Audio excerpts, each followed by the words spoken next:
This isn't your usual Naruto. This is what happens when the village pushes the wrong kid too far. Beaten by the people he was supposed to call his home, Naruto is saved and taken away from the leaf. Then he meets Kami. Years of training turn the lonely kid everyone hated into something the village never could have imagined. He comes back stronger, colder, and completely done with being disrespected. They wanted Naruto to know his place. They're about to find out what his place actually is. Let's begin now. Chapter 1. Minato Namikaze stood atop the giant toad boss Gamabunta. They stood against the Kyuubi, the nine-tailed fox. Desperate to save his village, Minato had no choice but to use a forbidden technique. He looked down at a small bundle at his feet and smiled sadly. "Looks like I won't be able to see you grow up, my son," Minato sadly thought. He went through hand signs and yelled, "Forbidden secret art, Death Reaper seal." The Shinigami appeared and energy started to drain from the Kyuubi. The fox could feel it, but he couldn't stop it. Within a few minutes, the fox was sucked into the bundle and Minato fell to the ground. As he fell, the bundle started to cry. Shinigami picked up Minato and took him away into the portal it came through. Meanwhile, inside the boy, the fox was seething inside a cage. "If they think that this pathetic vessel can hold me," Kyuubi roared, "they have another thing coming." Kyuubi started to send out some of its chakra to corrupt the baby's mind and take control of its simplistic mind. It was at that moment that a white glow flashed in front of him. There was a sudden rush of white chakra that stopped his red chakra from flowing. Outlined by the light was a female figure. "Who's there?" Kyuubi asked, wanting. "Someone you never should have tried to cross," said a strong feminine voice. Kyuubi's eyes shrank in fear as he had heard that voice before centuries ago. Before he could react, he was wrapped up in gold chains. And roaring in rage, the figure in front of him smiled, sent the white chakra through the baby's body. And then she vanished. Meanwhile, Shinigami held Minato in his hand. Minato had an eyebrow raised. "Why haven't you consumed my soul yet?" he asked the death god. "Though pure souls are a treat," the god said, "your soul doesn't belong to me. It belongs to my sister." "Kami?" Minato asked with wide eyes. "Yes," the death god said. "Come now, Minato, my sister, and your wife is waiting." At that, Minato grinned. He was about to be reunited with his wife and his son would live the happy life of a hero. Boy, was he wrong on that note. End prologue. Chapter 1. Saved by the Gods. A 6-year-old Naruto was playing in the park. He was alone as usual and was starting to leave when he heard someone. "Hey!" he heard someone say. He turned around and saw something that made his blood turn to a boil. He saw 3 guys were ganging up on one girl. Naruto scowled as he saw this. If there was one thing that he couldn't stand, it was bullies. He may not have been raised by parents, but he knew it was wrong to hurt someone for no reason. Well, the first one said as Naruto approached. "What do we have here?" A whisker-faced freak and his little runt of a girl. The girl whimpered and Naruto narrowed his eyes. "Leave her alone," Naruto growled. "Why don't you make me?"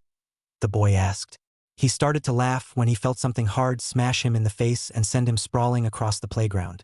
The other 2 looked shocked and noticed that the kid's normally blue eyes were now red with slit pupils. They panicked and ran away, leaving Naruto alone with the girl. "Are you okay?" Naruto asked the girl who had opened her eyes. Naruto finally got a good look at her. She had pale skin and platinum blonde hair. The eyes were blue and had no pupils. He thought she was blind until he saw her looking at him. "I'm fine," she said as she got up. Then she realized what had happened and she hugged her hero around the neck and kissed his cheek repeatedly. "Thank you, thank you, thank you," she said over and over again between kissing his cheek. She stopped and held him tight. She then realized what she was doing and let go, obviously embarrassed. "Sorry," she said. "I'm Ino Yamanaka." "Naruto Uzumaki," Naruto said, holding out his hand, which she shook. Ino took a step back to look at him. He had blue eyes and spiky blonde hair and whisker marks on his cheeks. She had to admit he was king of cute and Naruto was thinking the same thing about her. She reached out and touched them, which made Naruto giggle. "Sorry," he said.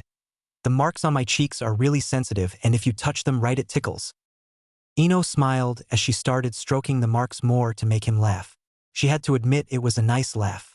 Naruto thought some turnabout was in order and tickled her side, making her giggle herself.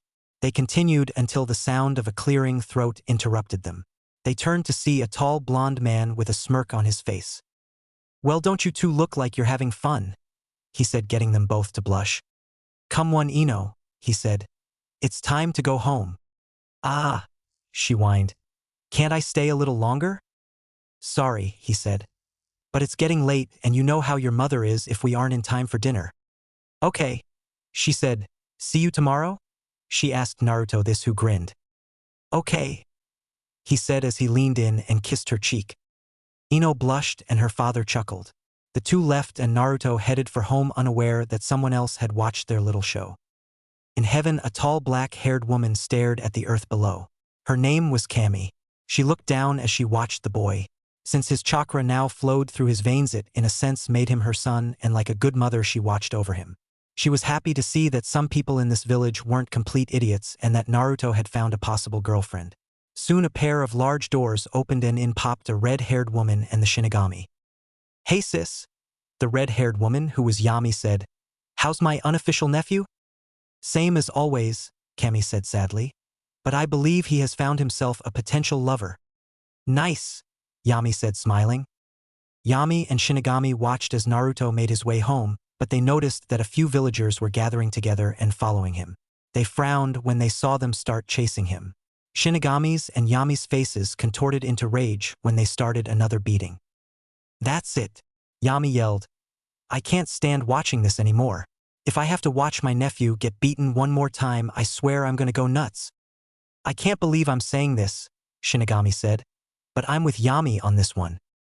He may be human, but we can't let this continue. We should dash." He stopped when he saw his sister was quiet. "Sister?" he asked, getting a little nervous. Kami rose her head and shocked her brother and sister. She had a look of absolute rage on her face. They both knew that it was very hard to make her angry, and right now she looked downright pissed. "Brother, sister," Kami said, anger in her usually calm voice. "Send in 3 of your soldiers.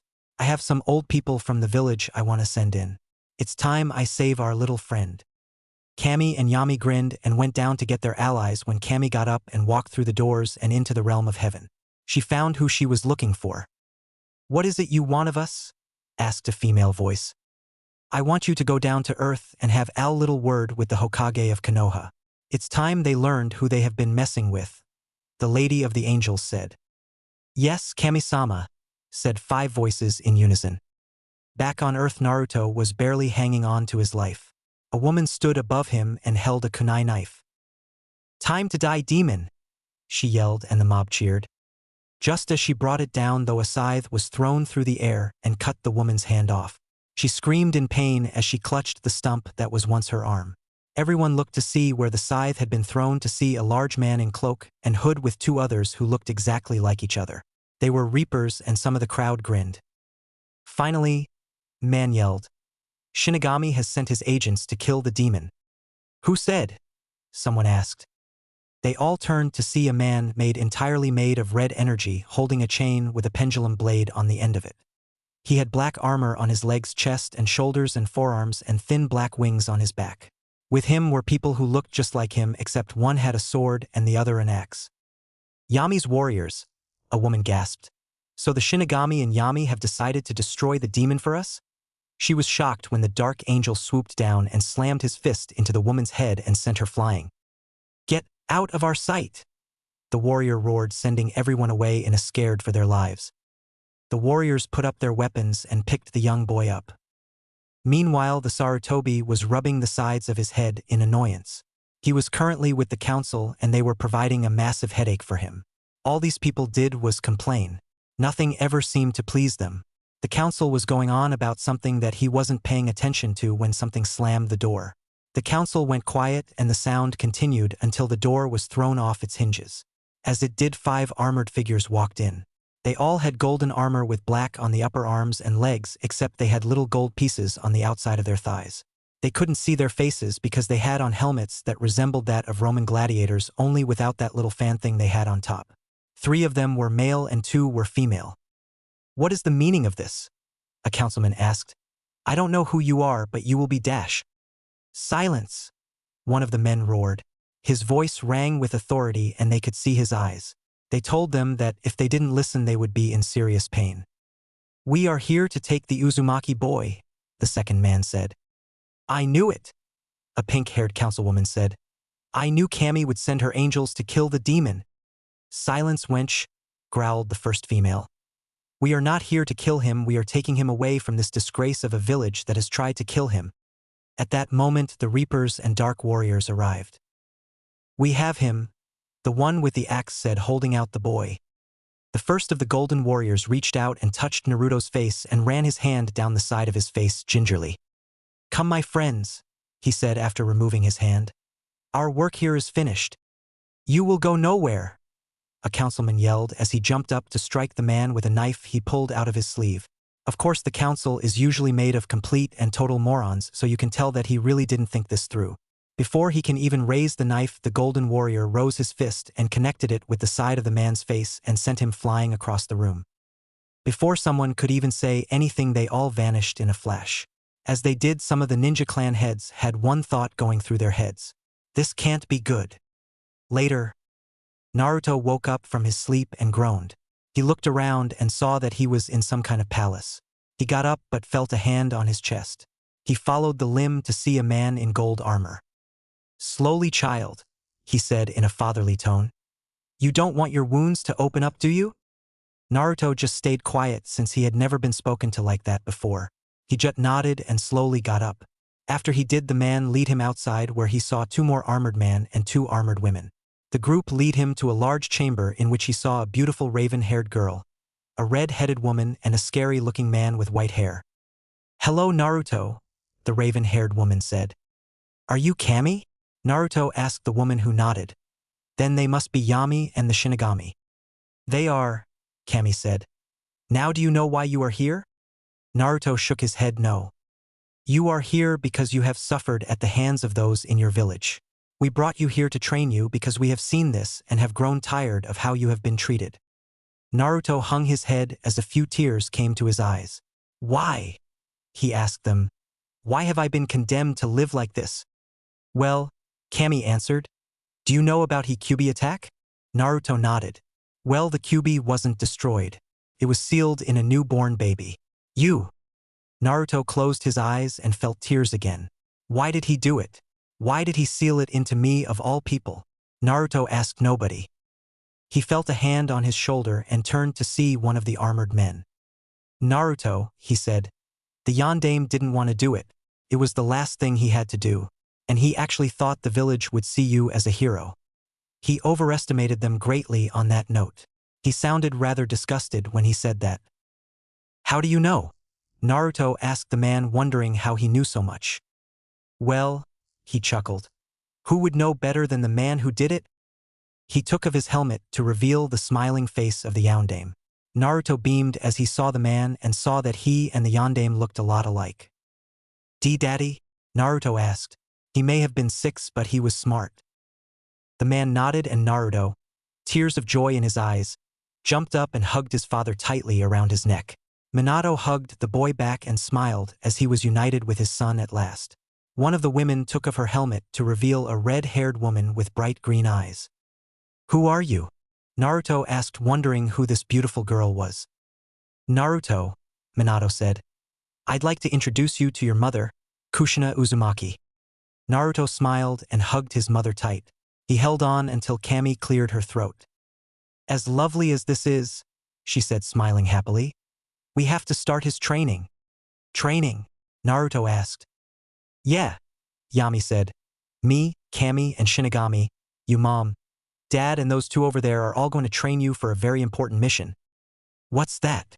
Naruto asked, wondering what the gods would want him to do. "That will come at a later date," Shinigami said. "Now go get some sleep, we start training tomorrow."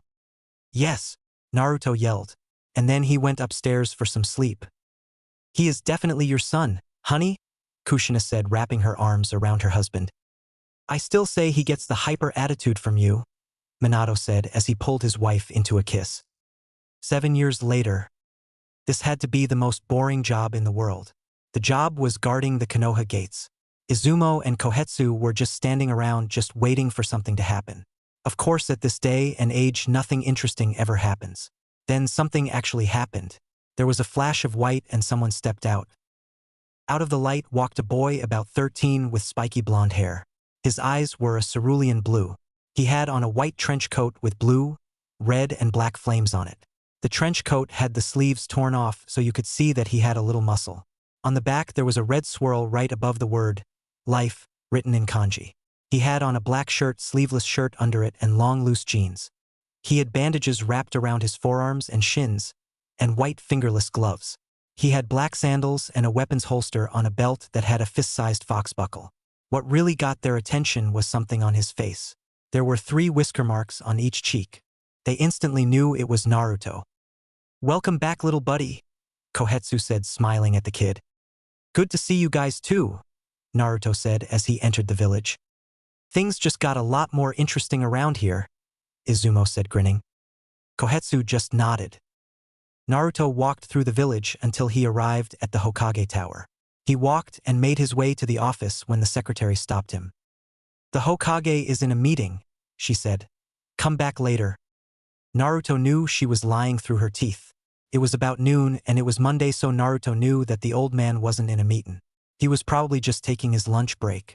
Then Naruto did the last thing she expected him to do. He brought his arm up and brought his fist down on the back of her neck. She was immediately knocked unconscious. Naruto walked past the downed woman and opened the door to the Hokage's office. When Naruto opened the door, he saw a quick flash of orange before the old man looked up. He looked in shock at Naruto. "Naruto?" the old fire shadow asked. "You bet, old man," Naruto said, grinning. He was then pulled into an awkward and strong hug by the old man. "So what happened when you were taken?" the old man asked. "Well," Naruto said, "I got training by my mom, dad, Kami, Yami, Shinigami, and 2 others who I am not going to reveal at the moment." Sarutobi's sweat dropped at that. Naruto had gotten training from his parents and tree gods? Oh, this boy is not one to be trifled with. "Well, Naruto," Sarutobi said as he reached into his desk and pulled out a note. "This will get you into the academy for the final exam." He handed Naruto the note and Naruto turned to leave when he remembered something. "Hey, old man," Naruto called back. "I forgot to tell you some familiar faces will be coming back." The old man sat at his desk in thought as he heard this. He was wondering what Naruto meant when he said this, but he decided to dismiss it as he went back to his nightmare. The bane of the job of being Hokage, paperwork. Naruto walked his way to the academy and made his way through the door. Naruto remembered that before he was taken he was to go here. He knew that if he hadn't been taken he would have. Of course, he also knew that he would have been failed by teachers who were bribed by the council so that they could stop his growth as a ninja. Naruto smirked. He'd show them. Naruto walked up the classroom he was assigned. He heard people laughing on the other side of the door. He groaned and had a feeling he knew what he was in for. Slowly he raised his hand and knocked on the door. "Come in," said a voice on the other side. Almost as soon as Naruto walked in, the chatter and conversation stopped. The students were looking at the new student with interest. The girls a lot more than the guys. Naruto looked and saw 2 people at the front of the room. The first was a tan guy with a scar on his nose, the other was a white-haired man. Both of them wore Chuyuni vests. He looked at the students to see a few girls staring at him with hearts in their eyes. He had a feeling something like this would happen. "Can I help you?" the scarred Chunin, and handed him the note from the Hokage. "Well, class, it looks like we have a new student," the scarred Chunin, Irika, said, getting reactions from certain classmates. "What? How come we had to sit through this class and listen to your lectures?" asked a boy with marks on his cheeks and a puppy on his head. Naruto knew instantly that this guy was an Inuzuka.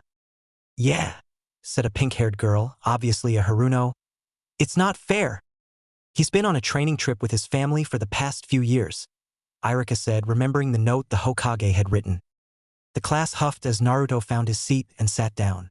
All the while a platinum blonde with sky-blue eyes eyed Naruto with wonder. "Is it really you, Naruto?"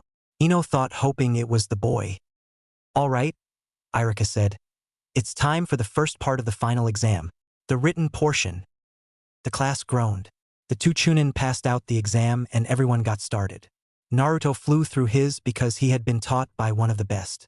After the tests were taken up and graded, Irika read the highest results. "These are the highest results," he said before reading. Sakura Haruno 100 out of 100, Naruto Uzumaki, our new student, 100 out of 100, Hinata Hyuga 99 out of 100, and Sasuke Uchiha 99 out of 100. As soon as she heard that name, Ino felt her heart flutter. It really was him. Hinata was thinking the same thing since she also had a huge crush on Naruto before he went missing. Irika-sensei, a Sasuke fangirl, called out, "There's no way that new guy did better than Sasuke-kun." "Yeah, he must have cheated," Sakura yelled, not screeched. The other fangirls probably would have continued if it not for the fact that a small amount of killing intent was leaked into the room. Everyone realized it was coming from Naruto, so they decided to shut up and sit back down. As they sat down, the killing intent vanished. Maybe I should try doing that to quiet the class down, Irika thought, seeing how effective it was. Okay, Irika said, breaking the silence. Time for the jutsu and target portion of the test. Everyone outside. Everyone went outside and got ready for the test. Some did good, some did great, and some did just plain horrible. Sasuke walked up and hit all the targets. He smirked at Naruto, who was up next. Naruto took out some kunai and shuriken and threw them. They hit all the targets at the same time, which got him some bonus points. "Sensei, make him do it again," a fangirl said. "He cheated." "Yeah." Another one spoke up. "There's no way he did better than Sasuke." "I thought I made this clear with the killing intent earlier," Naruto said. Then he shouted, "Shut your mouth, you useless fangirl."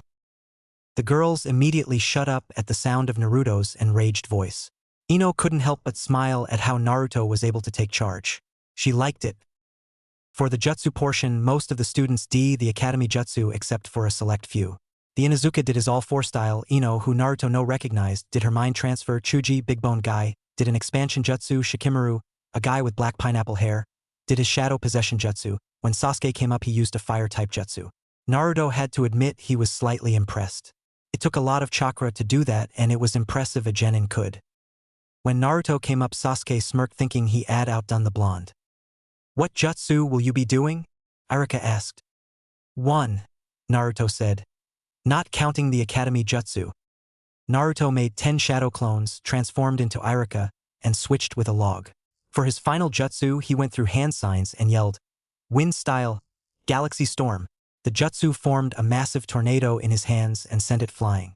The result was at least 7 trees being knocked over, and many more had huge gashes on them. "All right, now that that's over, we can dash," Irika said before he was cut off by a student. "Irika-sensei, isn't there another portion of the test?" Irika sighed. There was a taijutsu exam, but they ended that when a student crippled another student. Mizuki managed to convince him to do it because it would get some more kids to graduate. It wasn't that he didn't like kids, it was just that some of these people were intolerable. So he decided to do the taijutsu exam. The rules were fighting styles only. No weapons, no ninjutsu, no jinjutsu. The matches were kind of short. Hinata won her match trying to impress Naruto. Ino went against Sakura and won.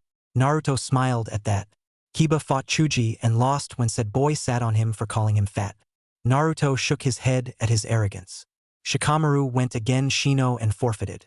Naruto crossed his arms and shook his head in disappointment. He had to get that kid motivated or else he wouldn't make it in the ninja world. The final match was Naruto against Sasuke. "You should give up now, loser," Sasuke said. He didn't get a response and yelled, "Are you listening to me?" "Sorry," Naruto said. "You say something?"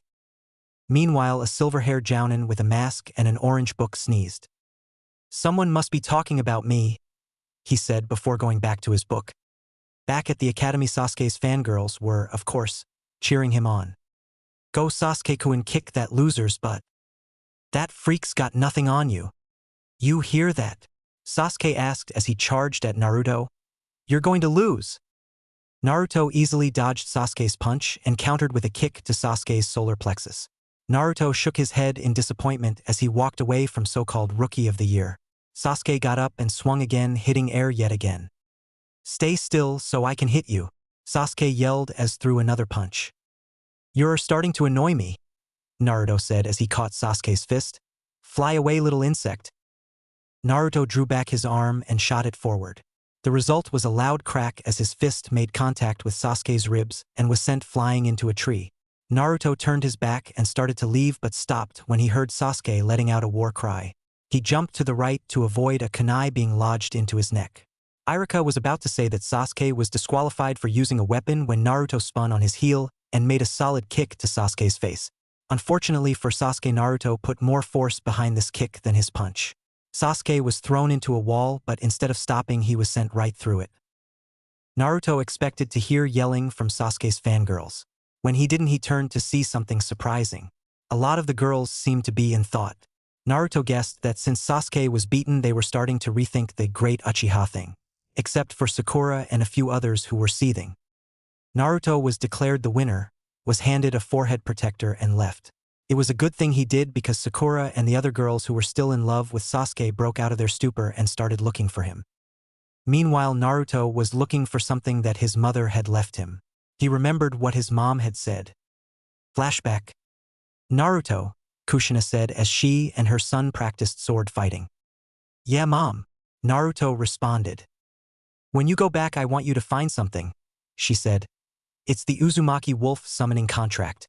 It should be in the old district in a worn-down warehouse. End flashback. Naruto found the warehouse and looked around for a little bit.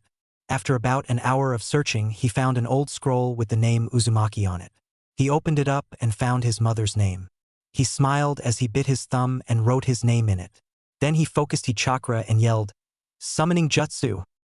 There was a large puff of smoke, and when it cleared, it showed a medium-sized black wolf. Who has summoned me? It asked and looked at Naruto. Was it you?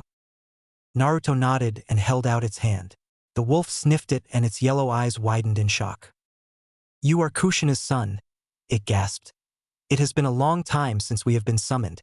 I will tell Lunar of this development. From here on out, the wolf clan shall be by your side. The wolf vanished in a puff of smoke, and Naruto left with a grin on his face and the scroll tucked safely away in his pocket. Naruto walked home, ignoring the glares he got from the villagers. When he got to his apartment, he found a note on the door with the Hokage's seal on it and a storage seal. Naruto read it. Dear Naruto, I am light that you have received training from your father, and that you know of your heritage. I have decided to give you your father's estate. In the seal below are the keys to your father's estates. The place is underground and you need Namake's blood to bring it back up. Since you're your father's son, all you need to do is put a drop of blood in the center of Namake's symbol and it should bring it up. From the Sandaime. Naruto grinned as he focused his chakra into the seal and some keys popped out. He gripped them in his hand and started walking. As he made his way, he felt a series of presences behind him.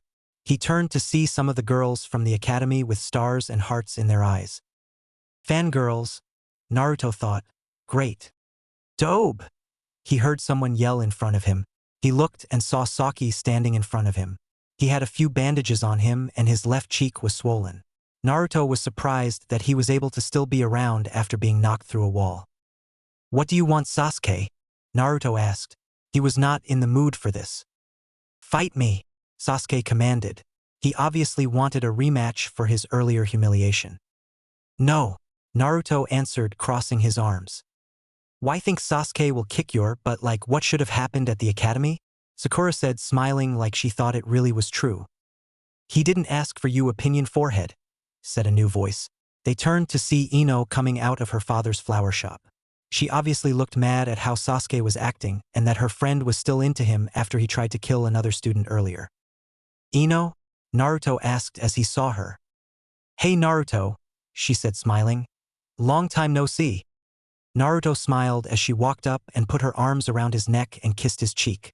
Naruto's fangirls all growled as they saw her do that. They grew even angrier when they saw Naruto wrap his arm around her waist and kiss her on the cheek. Don't ignore me, loser, Sasuke yelled as he charged at Naruto, who responded by swinging out his arm and knocked Sasuke into a nearby store. Naruto chuckled slightly as he looked to see Sasuke unconscious on the floor. So, he said to Ino, shall we take our leave? Ino smiled as she took Naruto's hand and she walked with him away from his current fangirls and some seething about Sasuke getting thrown around again. Sakura would have started screeching at them, but she didn't when Naruto and Ino vanished in a swirl of white fire. A few seconds later, Ino and Naruto appeared in a swirl of white flames again. Naruto, what was that? Ino asked as she came out of the flames with a slight feeling of nausea. A shushin of a different kind, Naruto said, rubbing the back of his head sheepishly. Just warn me next time, okay? She said as she punched Naruto's arm playfully. She saw that they were in the clan head complex. She also noticed they were in front of a vacant lot. She was surprised when Naruto walked in the center of the lot. She followed him to where he found the Namikaze symbol on the ground. She was surprised when Naruto bit his thumb and pressed his thumb into the center of the circle. As soon as he did, the ground started shaking beneath their feet. Naruto grabbed Ino and they jumped out of the way. As soon as they were clear, a huge mansion rose up out of the ground. The place was huge. It had a training area to the left and to the right was Weapons Forge. In the center was a mansion that looked like it could hold about 100 people. Naruto and Ino walked inside to see that the inside was completely intact after all the years it had been underground. Naruto even checked the fridge and all the food in there was still fresh. After exploring the place for a few minutes, the two decided to sit down and catch up. After Naruto left, Ino had started the academy. She started a rivalry with Sakura since they were old friends. Ino had developed a crush on Sasuke, but after a while his attitude and the fact that he wouldn't even acknowledge her broke her of that. She told him that when he arrived in class she had to resist jumping onto him. Naruto told her about his training. He left out that he was trained by powerful beings. He did say, however, that he did get to meet his mom and dad. Ino was happy about that. They two were silent after that and stared into each other's eyes. The two leaned in to kiss when an ANBU appeared in a swirl of leaves, surprising them, making them jump back from each other with red faces. Uzumaki-san, the ANBU said, the council has requested for your presence. With that said, the ANBU vanished in another swirl of leaves. Darn it, Naruto said. And I thought I was finally going to get to kiss you. You still can, Ino said, wrapping her arms around Naruto. Sorry, but I don't want the council getting mad at me, Naruto said sheepishly. Maybe when I get back. He said the last part when he noticed the sad look on Ino's face. Naruto took a few steps back and vanished in a burst of white flames. Meanwhile, the councils were currently talking back and forth between each other when there was a burst of flame in from on them. When it cleared, it showed Naruto standing in front of them with his arms crossed. You rang? He said, lowering his arms. You rang? Naruto asked, lowering his arms. You will show respect to this council boy, Kakaru said, glaring crossly at the boy. You'll have my respect when you earn it, you rotting bag of bones, Naruto said, crossing his arms. The shinobi clan heads stifled a few laughs while Koharu and Hamura glared at him. You insolent little, Hamura started, but Naruto cut her off. Is the reason you called me here important? Because this had better not be a waste of my time, Naruto said. Since I was in the middle of something important. Yes, Sarutobi said. The council has called you down here to evaluate your abilities as a ninja through physical and mental examination. Naruto groaned in his head. He knew that the council had this rigged so that Naruto wouldn't become a ninja. Fine, Naruto said. Where do I start? There is a medical room down the hall, Shibuyaburame said. Your examiner will be waiting. Naruto nodded at the man and left the room. As he did, a few of the shinobi clan members could have sworn that they saw a young yandere. Naruto walked down the hall and found medical room. He walked in and saw a familiar person. Hello, Hana, Naruto said, making the person jump. The girl turned around and saw Naruto. Almost as soon as she did, she rushed forward and hugged him tightly. Before Naruto was taken away by his father, Hana and her friends Anko and Kurenai were assigned as his bodyguards. In the time that they guarded him, they became like the older sisters he never had. So, can we get this over with? Naruto said as the two broke apart. Yes, Hana said. Strip down to your underwear so we can get started. Naruto did as she said. Hana was turned around at the moment to get her clipboard so she could take the examination. When she turned around, she pulled a Hinata and turned bright red. Naruto was down to his boxers and he had developed quite a bit of muscle due to all his training. Hana looked him over. She also noticed some tattoos. Naruto had kanji for angel on his left arm, devil in kanji on his right arm, and reaper in kanji on his back. Wow, she thought. All that training really gave him some muscle. I wonder how. And no. Bad Hana. Bad. She managed to hide her blush as she went through the rest of the examination. At the end, she took a picture while Naruto was still in his boxers. Naruto just shook his head, put on his clothes and walked out of the room back to the council chamber. Hana went with him so she could tell the council her examination results. Well, Koharu asked Hana so she could say the words that would destroy Naruto. Upon examination, Hana said, I have determined that Naruto is fit enough to be a ninja and that he is healthier than someone normally his age. Koharu, Hamura, and a few other people inwardly growled. They had paid Hana so that she would say Naruto wasn't good enough to be a ninja. They decided to bring out the next part of their plan, the mental exam. Inoichi walked up and told Naruto to sit down. Naruto sat down and Inoichi sat down in a chair across from him. Inoichi went through hand signs and said, Mind transfer jutsu. As soon as he said that, Naruto and Inoichi both slumped down in their chairs. In Naruto's mind, Inoichi walked down a long wide hallway that had multiple doors. Where am I? He asked aloud. These, said a voice, would be my memories. Naruto, Inoichi asked, recognizing the voice. It was then that Naruto appeared in front of him like he wasn't even there. These doors, Naruto said, lead to my memories. This one in particular I want to show you. He pointed to a large red door. Inoichi opened it and saw the memory. The memory showed Naruto talking to the Shodame, the Nidame, and the Yondame. He listened and watched intently. Begin memory. Naruto, you know of the nine-tailed fox, right? The Yondame said. Yeah, the younger Naruto replied. Well, the Yondame said, the seal that I put on you wasn't only made to seal it but take its power. Inoichi did a double take on that one. His interest heightened as he listened to learn more. Minato continued. The seal is supposed to slowly take the fox's power and give it to you, he continued. While you've been here, however, the speed of the seal has increased. It was supposed to take 18 years to take the fox's power. How many years will it take to drain the fox's chakra now? Naruto asked, a little nervous. The seal has completed its work in 10, Minato said. As soon as he said that, Naruto fainted.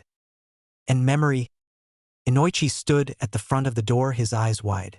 The Kyuubi was gone and Naruto had full access to its strength and chakra. Inoichi, like things were going to get very interesting for the village soon. Back in the real world, the council was starting to get a little worried. It had been about 15 minutes and Inoichi was still in Naruto's mind. They were starting to wonder if Inoichi had been eaten by the fox when Inoichi and Naruto both woke up with a sudden jolt. Who? Inoichi said, taking a breath. What a rush! Tell me about it, Naruto groaned. Well, Danzo said. What is your evaluation? My evaluation, Inoichi said, is that the Uzumaki has an extraordinarily strong mind. He showed me a certain memory that I found quite interesting. What was it? Hamura asked.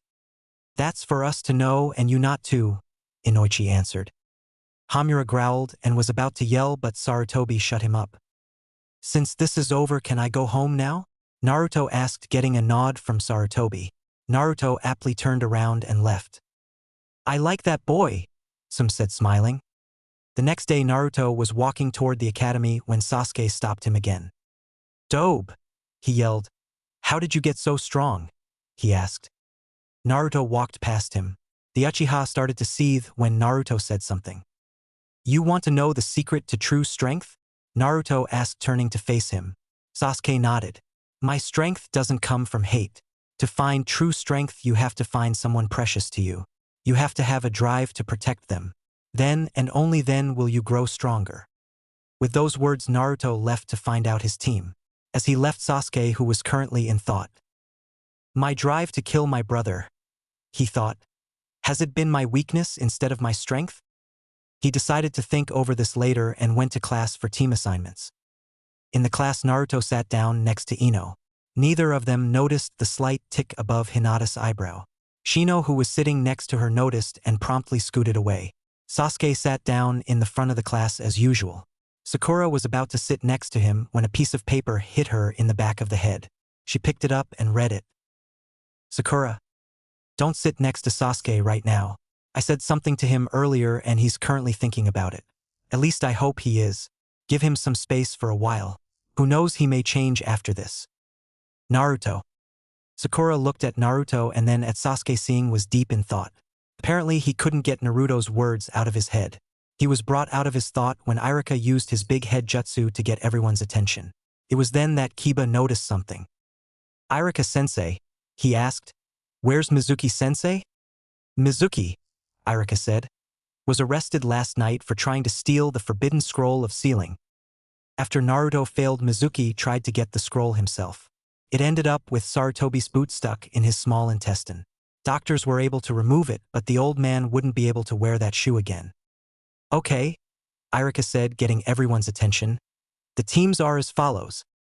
Naruto fell asleep until he felt Ino nudge him as Irika reached Team 7. Team 7 will consist of Sasuke Uchiha, Sakura Haruno Dash. "Yes," Sakura yelled. "In your faces." Irika leaked a little killing intent to shut Sakura up. Turns out killing intent works better than that big head thing.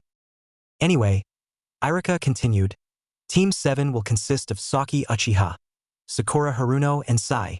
Team 8 will consist of Kiba Inuzuka, Shino Aburame and Hinata Hyuga. Team 9 is the same. Team 10 will consist of Shikamaru Nara, Chuji Akamichi and Ino Yamanaka. "Irika-sensei," Ino asked, "why isn't Naruto-kun on a team?" "Naruto-kun," Hinata seethed mentally. "Well," Irika said, "after the exam Naruto's skills along with other examinations revealed that he is stronger than the average genin. Therefore he has been given the title of elite genin and is going to be a one-man team." "What?"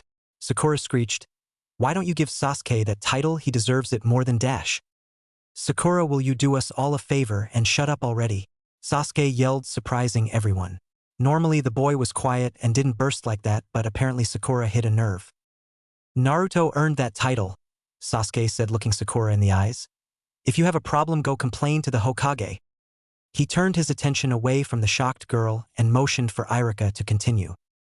"Well," Irika said, finding his voice, "Naruto will also have 2 teachers. You will find them at Training Ground 44. Naruto nodded, got up, and walked out the door.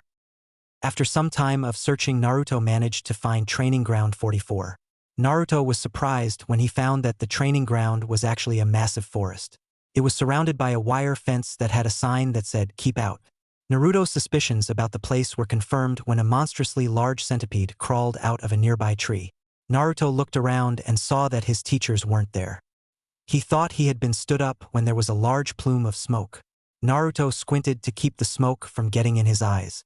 When he opened them, he saw something he found rather peculiar. In front of him were 2 women.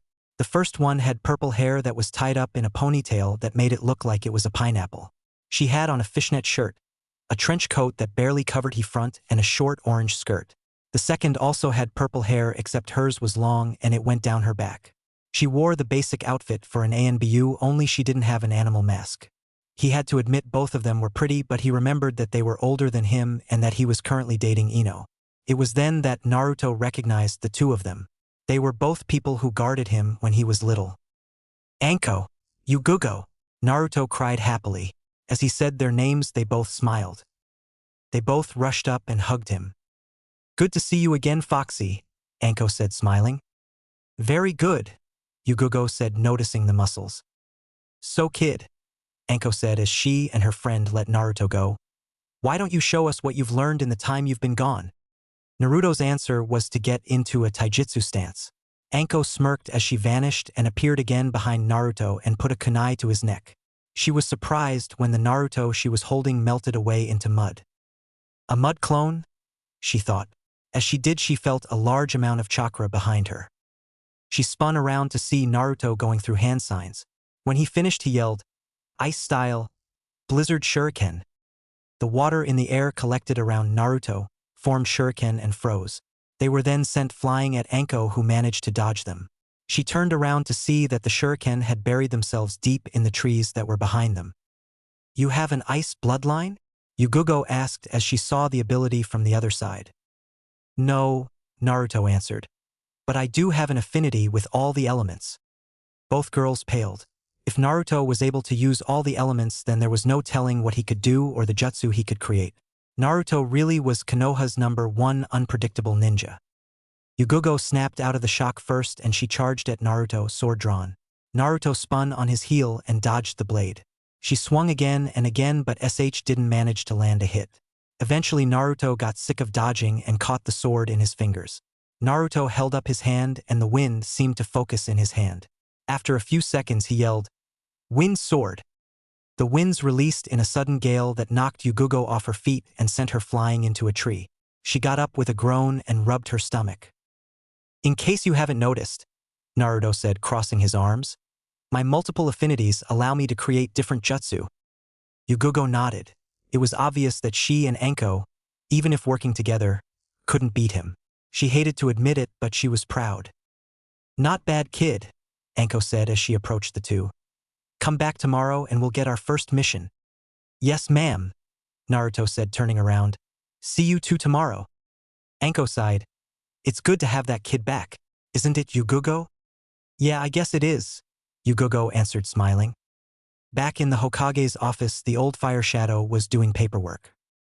"Darn you, whoever it was who invented this," he muttered as he went over the papers. "Let's see," he read.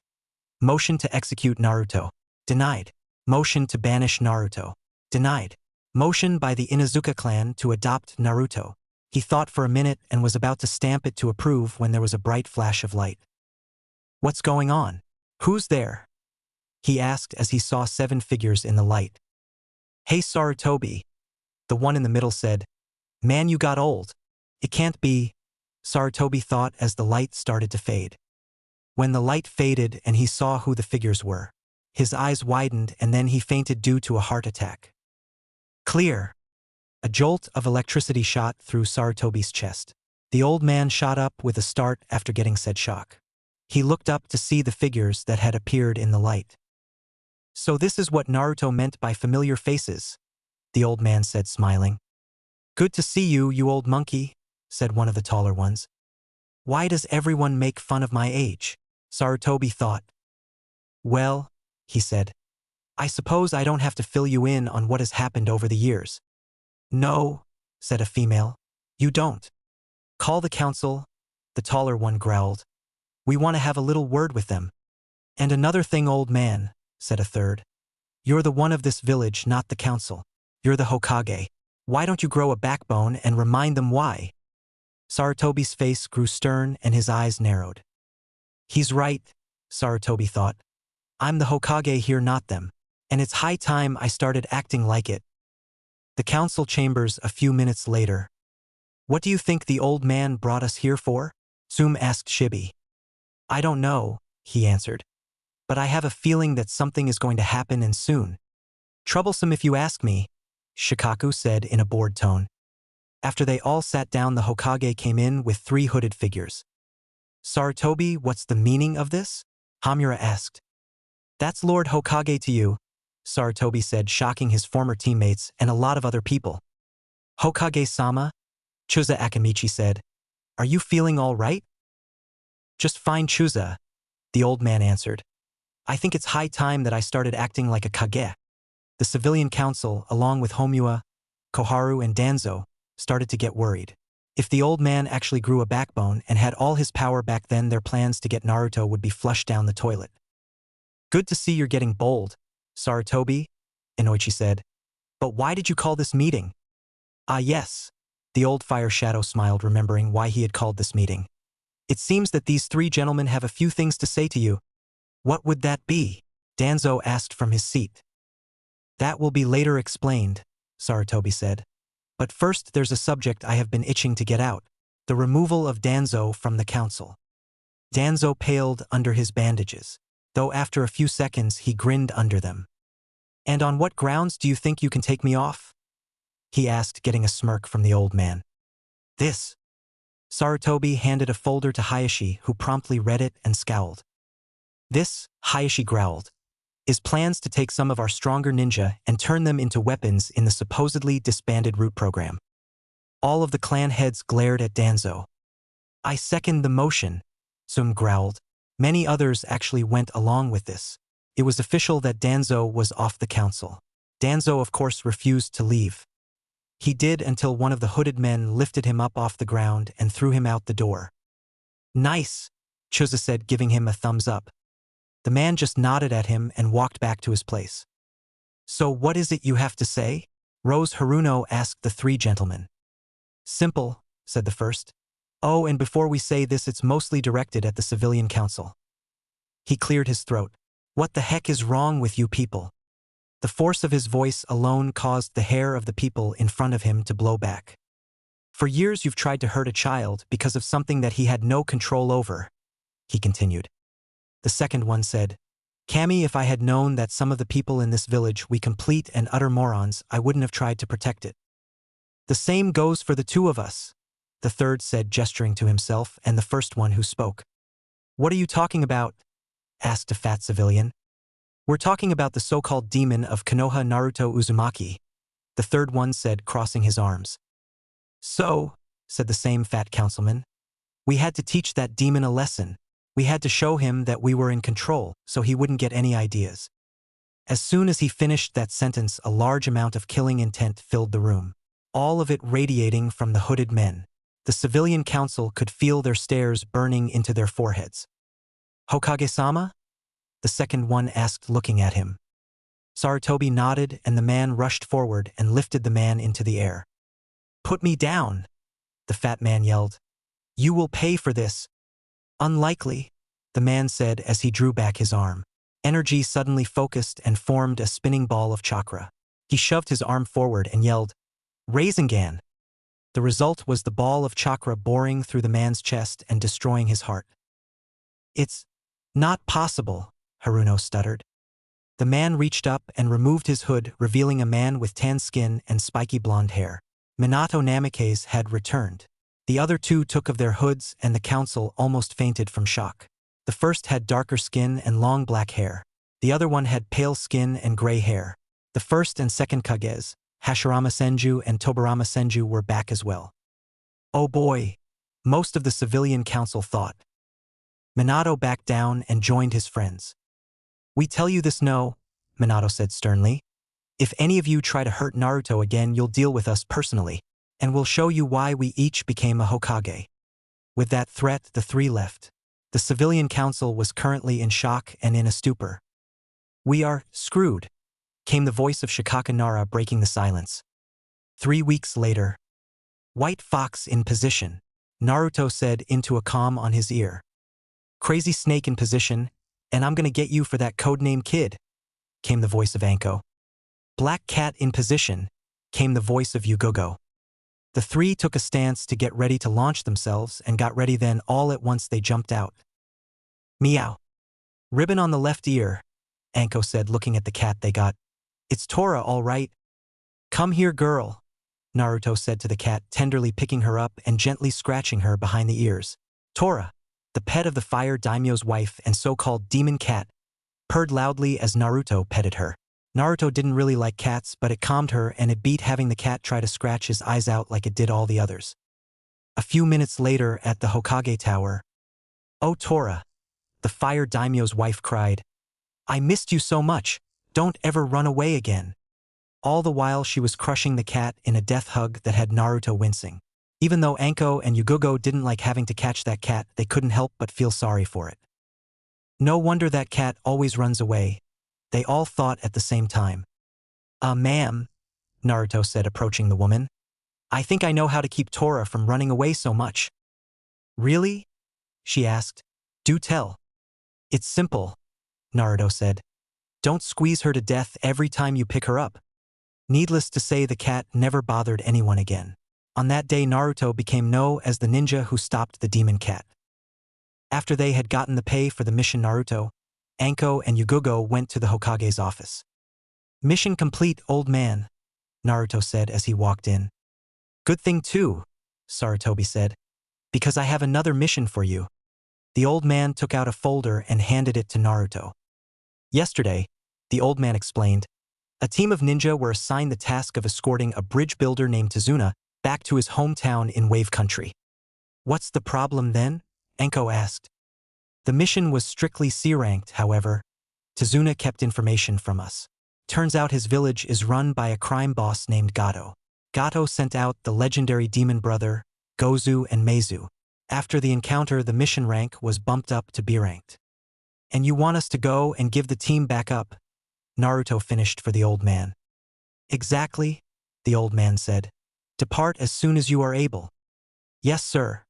they all said as they turned around and left. Since when did you start showing respect to the old man Anko? Naruto asked, looking at his sister as they left the tower. The last time I didn't, he did something very bad to me, Anko said with a little shiver. He took away her dango, didn't he? He asked Yugogo. The only answer she got was a stifled laugh. Naruto went home and said goodbye to his mom and dad, and gave Ino, who was waiting there for him, a kiss goodbye. As of a few days ago, they had started dating. Ino was the one who broke the news to Hinata, who tried to kill Ino. Luckily, Kurenai managed to stop her. In the end, Hinata calmed down and accepted that her crush was taken. After the incident with Hinata, Naruto and his team left the village for their mission. Anko summoned some snakes for them to ride so they could get to Wave Country fast. After an hour of riding and another one of the snakes going through the water, Naruto, Anko and Yugao all arrived at the Hidden Mist village. The village looked like it had gone through heck. A lot of people were thin and the stores barely had anything. Naruto felt his blood boil slightly as he saw kids begging on the street. "Hey!" an old woman said, walking up to him. "Are you three from that ninja village?" "Yeah," Naruto answered. "Why?" "Well, it's just that some other folks came back with Tazuna from your village," the old woman said. "What did they look like?" Anko asked, wondering who exactly it was they would be helping. "Well," the old lady thought, "there was this guy with silver hair, a mask, and he had his headband over his eye." "Kakashi," Anko growled. "He was with three young ones. The first was a dark, moody boy. The second was a pink-haired girl that seemed more interested in him. And finally, there was a blonde boy who didn't really seem to have any emotions." "Sasuke, Sakura, and Sai," Naruto said, remembering the names of the students and their appearances. "If it is them," Anko said, "then they really do need our help." "Do you know where Tazuna lives?" Naruto asked her. "Yes, I do, Sonny," she said. She turned around and pointed at a hill. "He lives in that house up there." "Thanks," Naruto said. With a destination in mind, the three made their way to the house. Once they arrived, Naruto knocked on the door. It was answered by a woman with long black hair. After seeing that they had leaf headbands on, she gladly let them in. Naruto walked in to find the three genin at the table waiting for dinner. "Hey guys," Naruto said, getting their attention. "Naruto," Sasuke said with a grin. "I take it the Hokage sent you in as backup." "That he did," Anko said, making her presence known to the genin. They noticed her along with the purple-haired swordswoman. Sasuke and Sakura both paled. They both had heard of Anko since she had a reputation in the village for being crazy and for sending snakes after perverts. They didn't know Yugogo, but they had a feeling that she was no pushover. She had an aura of authority about her which made them sweat. Sai, however, had no emotion on his face, though behind that he was secretly nervous. He had seen what Naruto can do when he isn't trying, and he didn't want to see what he was like, angry. "So," Anko said, breaking the silence, "what's happened so far?" "Well," Sasuke said, "Tazuna lied to us about the mission rank, but only because he couldn't pay for a higher mission. It was bumped up to a B-ranked mission after our encounter with the Demon Brothers. Unfortunately, we encounter a man named Zabuza Momochi, an A-ranked nuke nin, so now our mission has gone up to an A-ranked. A ranked or not," Sakura said. "Sasuke will beat anyone who gets in his way." Anko and Yugogo both sweat dropped. If this girl was a fangirl, then they would have to break her of that, otherwise she would get killed. Anyway, Sasuke continued. "Kakashi-sensei lost consciousness after the fight with Zabuza. Zabuza was taken away by a hunter nin, so we don't have to worry about him." Naruto wasn't so sure. If it really was a hunter nin, then he would have disposed of the body on site, not taken it off somewhere. The whole thing stunk and none of them knew it. A few hours later, everyone sat down for dinner. They were joined by a young boy who by some people's guess was Tsunami's son. The boy was quiet for most of the meal. "I'm going to my room," he said as he got up and started to leave. "Who wants pie?" Tsunami asked as she came back from the kitchen. Right after pie. After eating dessert, which everyone had to admit was delicious, the boy got up and left. "What's his problem?" Anko asked after he left. "His eyes?" Naruto said, getting everyone to look at him. They showed pure sorrow. "What happened to him?" "Inari's dad," Tsunami said, "was considered a hero around here. He was one of the only people to stand up to Gato." "Let me guess," Sasuke said. "He didn't really like that." No, Tazuna said. When Gato found out, he had him publicly executed right in front of everyone. Ever since then, Inari has been in a slump. He acts like there isn't any hope in the world. Naruto hung his head. This kid thought he was hurt when he didn't even know what the meaning of pain ever was. Naruto knew he had to fix that, but what he didn't know was how.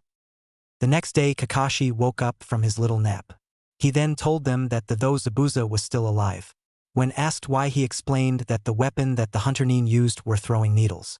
They were exactly used for killing, but good for sending someone into a death-like state. Now Team 7 was nervous. If he was still alive, then they would have to fight him again along with that mysterious hunter nin. Kakashi decided then and there that he would give all of them special training. After breakfast, they all went to the forest and stood before some trees. Kakashi was walking on crutches since he wasn't 100% yet. Okay, the copy ninja said. For the exercise you will have to climb trees. But Kakashi-sensei, Sakura said. We already know how to climb trees. Yes, Sakura, Kakashi said. But climb them without using your hands. How are we supposed to do that? Sasuke asked. Kakashi demonstrated by focusing chakra into his feet and walked up the side of the tree. To do this, he explained, focus chakra into your feet and walk up. Doing this will theoretically enhance your chakra control and give you the ability to perform jutsu. But we already know how to do jutsu, complained Sakura. Yes, Anko intervened, but you don't know how to do it correctly. You use too much when you focus. This should help you with that problem, brat. Sakura was about to retort when a cold gaze from Kakashi shut her up. Kakashi took out 3 kunai and threw them at his students. They landed at their feet. Use these to mark your progress, he said as he stepped back a few steps. Team 7 each picked up a few kunai and ran at the tree. Sasuke's foot formed a crater in the trunk, and Sai wasn't really trying hard. Since he was raised by Danzo, he got a lot of training, so he already knew how to do this. He was just trying to play the fool. Sakura managed to get to the top first when she noticed something. Hey Naruto, she called.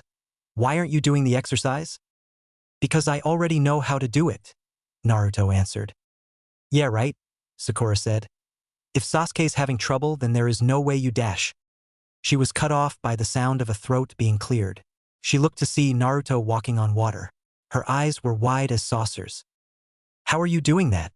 She asked. I mastered the tree walking and I'm working on the water walking exercise, he explained. Sasuke was currently looking with not hint of surprise on his face. He knew Naruto had trained for years, so it was obvious that he had gone through this. How are you able to do that when Sasuke can't? She asked. You obviously got it off him, you dash. Shut up, Sakura, Sasuke yelled. Sasuke got up, walked over to Sakura, grabbed her by the hem of her shirt and dragged her away. Sakura, Sasuke growled. I'm only going to say this once. Mind your own business. He was speaking in a tone that sent a shiver down Sakura's spine, and not in the good way. Naruto, Sasuke continued, has been training for years, so it's obvious that he's ahead of us and me. I know you're trying to defend my honor, but you're just being a pain so far. So just shut your mouth and leave him be. Sasuke let go of Sakura and walked back to his tree. Sakura was currently in thought at what her crush had said. She thought for a few minutes and continued to climb the tree. After a few hours, everyone was back at the house. Sasuke and Sakura were exhausted and Sai was pretending to be. After they arrived, Sai pulled Naruto to the side. What is it? Naruto asked him. I have to tell you something, said Sai. I was originally put on this team by my father Danzo. Naruto bristled. Even though Danzo wasn't on the council, he was still a threat because of his root ANBU. I was sent to spy on the Uchiha, Sai continued, to see if I could persuade him to join Danzo. Why are you telling me this? Naruto asked as he started to wonder why this guy would share such information with him. Danzo says that his plans are for the better of Konoha, Sai said. But I see that it is only for his personal gain. I swore on my career as a ninja that I would work with the Hokage, and to do this I must work with those who are allied with him. Naruto nodded. It looks like Danzo just lost his secret weapon and his chance to spy on Naruto. Good to have you as an ally, my friend, Naruto said, holding out his hand. Sai, who wasn't really that good at socializing due to Danzo's training, hesitantly held out his hand and shook Naruto's. With their meeting done, Naruto and Sai went down to the dinner table. Inari was with them again and as usual was eating quietly until he decided to voice his opinion. "Why do you try so hard?" he asked. The Konoha ninja looked at him. "Why do you keep trying?" he asked again. "You think that you can go against Gado? He'll kill you." "We aren't from here, kid," Naruto said, taking a bite of his dinner. "So he doesn't know what we can do. Plus, kid, you don't know the meaning of pain." "What do you mean I don't know the meaning of pain?" Inari half asked, half yelled. "My entire life has been suffering. You and your friends come in here without a scratch on you. You all probably lead a cushy life back home, so why don't you just leave?" "Inari," Tsunami yelled. Naruto had had enough of this kid. He got up and lifted the boy off the ground, much to the surprise of everyone in the room. "Kid," Naruto growled. "Some have had nice lives, but not all of us." Sasuke was forced to watch as his entire clan was murdered right in front of his eyes, and Kakashi-sensei has lost just about everyone who was precious to him. Naruto took a breath since he didn't stop to breath while he said this. While he did, Inari looked at the two and they both nodded, confirming what Naruto had said was true. "Also," he said, "Anko Nichin was betrayed by the person she trusted most, and now she's regarded as a traitor in the village. And if you think that's rough, I was hated by almost everyone in the village. My parents were gone, and almost every day I was beaten with an inch of my life, even more on my birthday. So when you think you have it rough, remember that there's someone who always has it worse." Naruto unceremoniously dropped Inari on his butt and walked out. "Naruto, where are you going?" Anko asked as he headed for the door. "To blow off some steam," was Naruto's answer as he walked out the door and slammed it behind him. "Is what he said true?" Tsunami asked. "There's no way that could happen," Sakura said. "He was probably just making it all up." "No, Sakura. What Naruto said was true," Kakashi said. "When Naruto was younger, he was hated by most of the village except for a select few. While I was on ANBU, I was one of the many assigned to guard him. I stopped a lot of bad things from happening to him. I just wish I had done a better job, or at least adopted him, then he wouldn't have been alone the entire time." "I witnessed one of those beatings too," Sasuke said, surprising everyone. "While I did, my father told me that I was never to go near him. Wanting to prove myself, I never did." Sasuke sounded disappointed at that part. Tsunami was silently sobbing while Inari was freely letting tears run down his cheeks. Tazuna had a few tears too, but he also looked angry. "How can anyone do that to a kid?" he growled. "It's disgusting." Sakura was thinking about it. She remembered what her mother had said about Naruto being a monster. She also remembered how she treated him and felt tears coming to her eyes. He had already been suffering and she had just made it worse. When he got back, she made a mental note to apologize. Meanwhile, a raven-haired girl was currently walking through the forest. She was gathering herbs so she could heal a friend of hers. While she was searching for them, she noticed a tree had been broken in half. She noticed that it wasn't the only one. It looked like some wild beast had gone insane and had torn the forest up. There were huge craters in trees and ground. Despite her better judgment, she followed the carnage and found a blond boy panting. She could tell by common sense that this guy had something to do with the carnage she had seen. Slowly, she walked toward him so she could figure out what had happened when he suddenly collapsed in exhaustion. And Naruto may be powerful, but even he is not above sleep. She knew she had to go back to help her friend, but decided to stay and see if this guy needed any help. After about an hour, the sun rose up and the boy started to wake up. "Hey!" the girl said, nudging Naruto's shoulder. Naruto groaned as he got up. As he turned around to face her, she saw the Konoha headband on his forehead. Oh, she thought, but didn't show the worry on her face. "Are you all right?" she asked, trying to sound like she wasn't an enemy. "Yeah," he said. "I just came to blow off some steam and I guess I kind of overdid it." Naruto looked at the girl and had to admit she was cute, but he was with Ino and he didn't want to get her angry, so he just left well enough alone. "Naruto," they both heard someone say and turned to see Sasuke a few feet from them. Haku blushed at the sight of the boy. Naruto chuckled to himself at the sight of her blushing. "I hope she doesn't run into Sakura," Naruto thought. "Anyway," Sasuke said, not noticing her blush, "it's time to head back. You've been out here all night." Naruto shrugged and got up. He left the girl behind who was busy thinking. She thought that Sasuke was cute, but he was from Konoha and she would end up having to kill him. She hung her head and hoped that it wouldn't come to that. Later, at a hidden location. "Haku," said a man with a mask over his mouth, lying in a bed with bandages. How was your trip? It was fine, she answered. I met someone today, one of the boys from the Konoha team. He didn't recognize me, but I think we may have a problem. What would that be? He asked as Haku started to apply the herbs to help him. They seem to have brought a new team in, she answered. I only saw one of them, but he was able to tear up a good portion of a forest with his bare hands.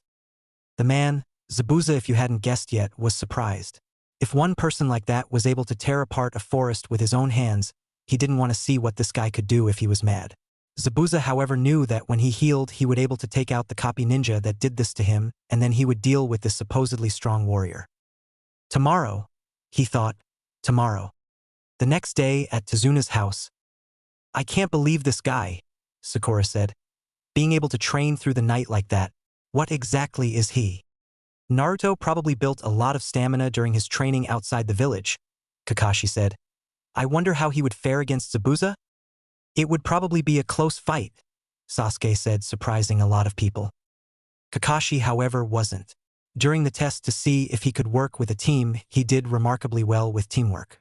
He remembered a conversation that they had afterwards. Flashback.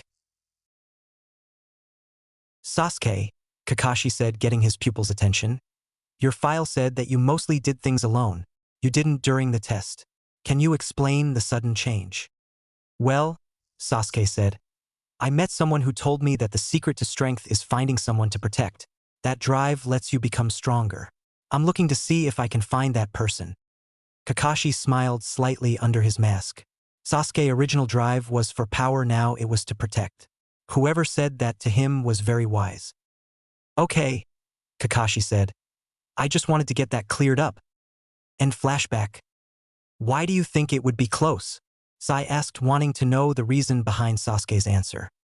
When Naruto and me fought, I barely saw any of his strength, he explained. I haven't seen his real power, but I could tell that he is incredibly powerful. The others were all silent.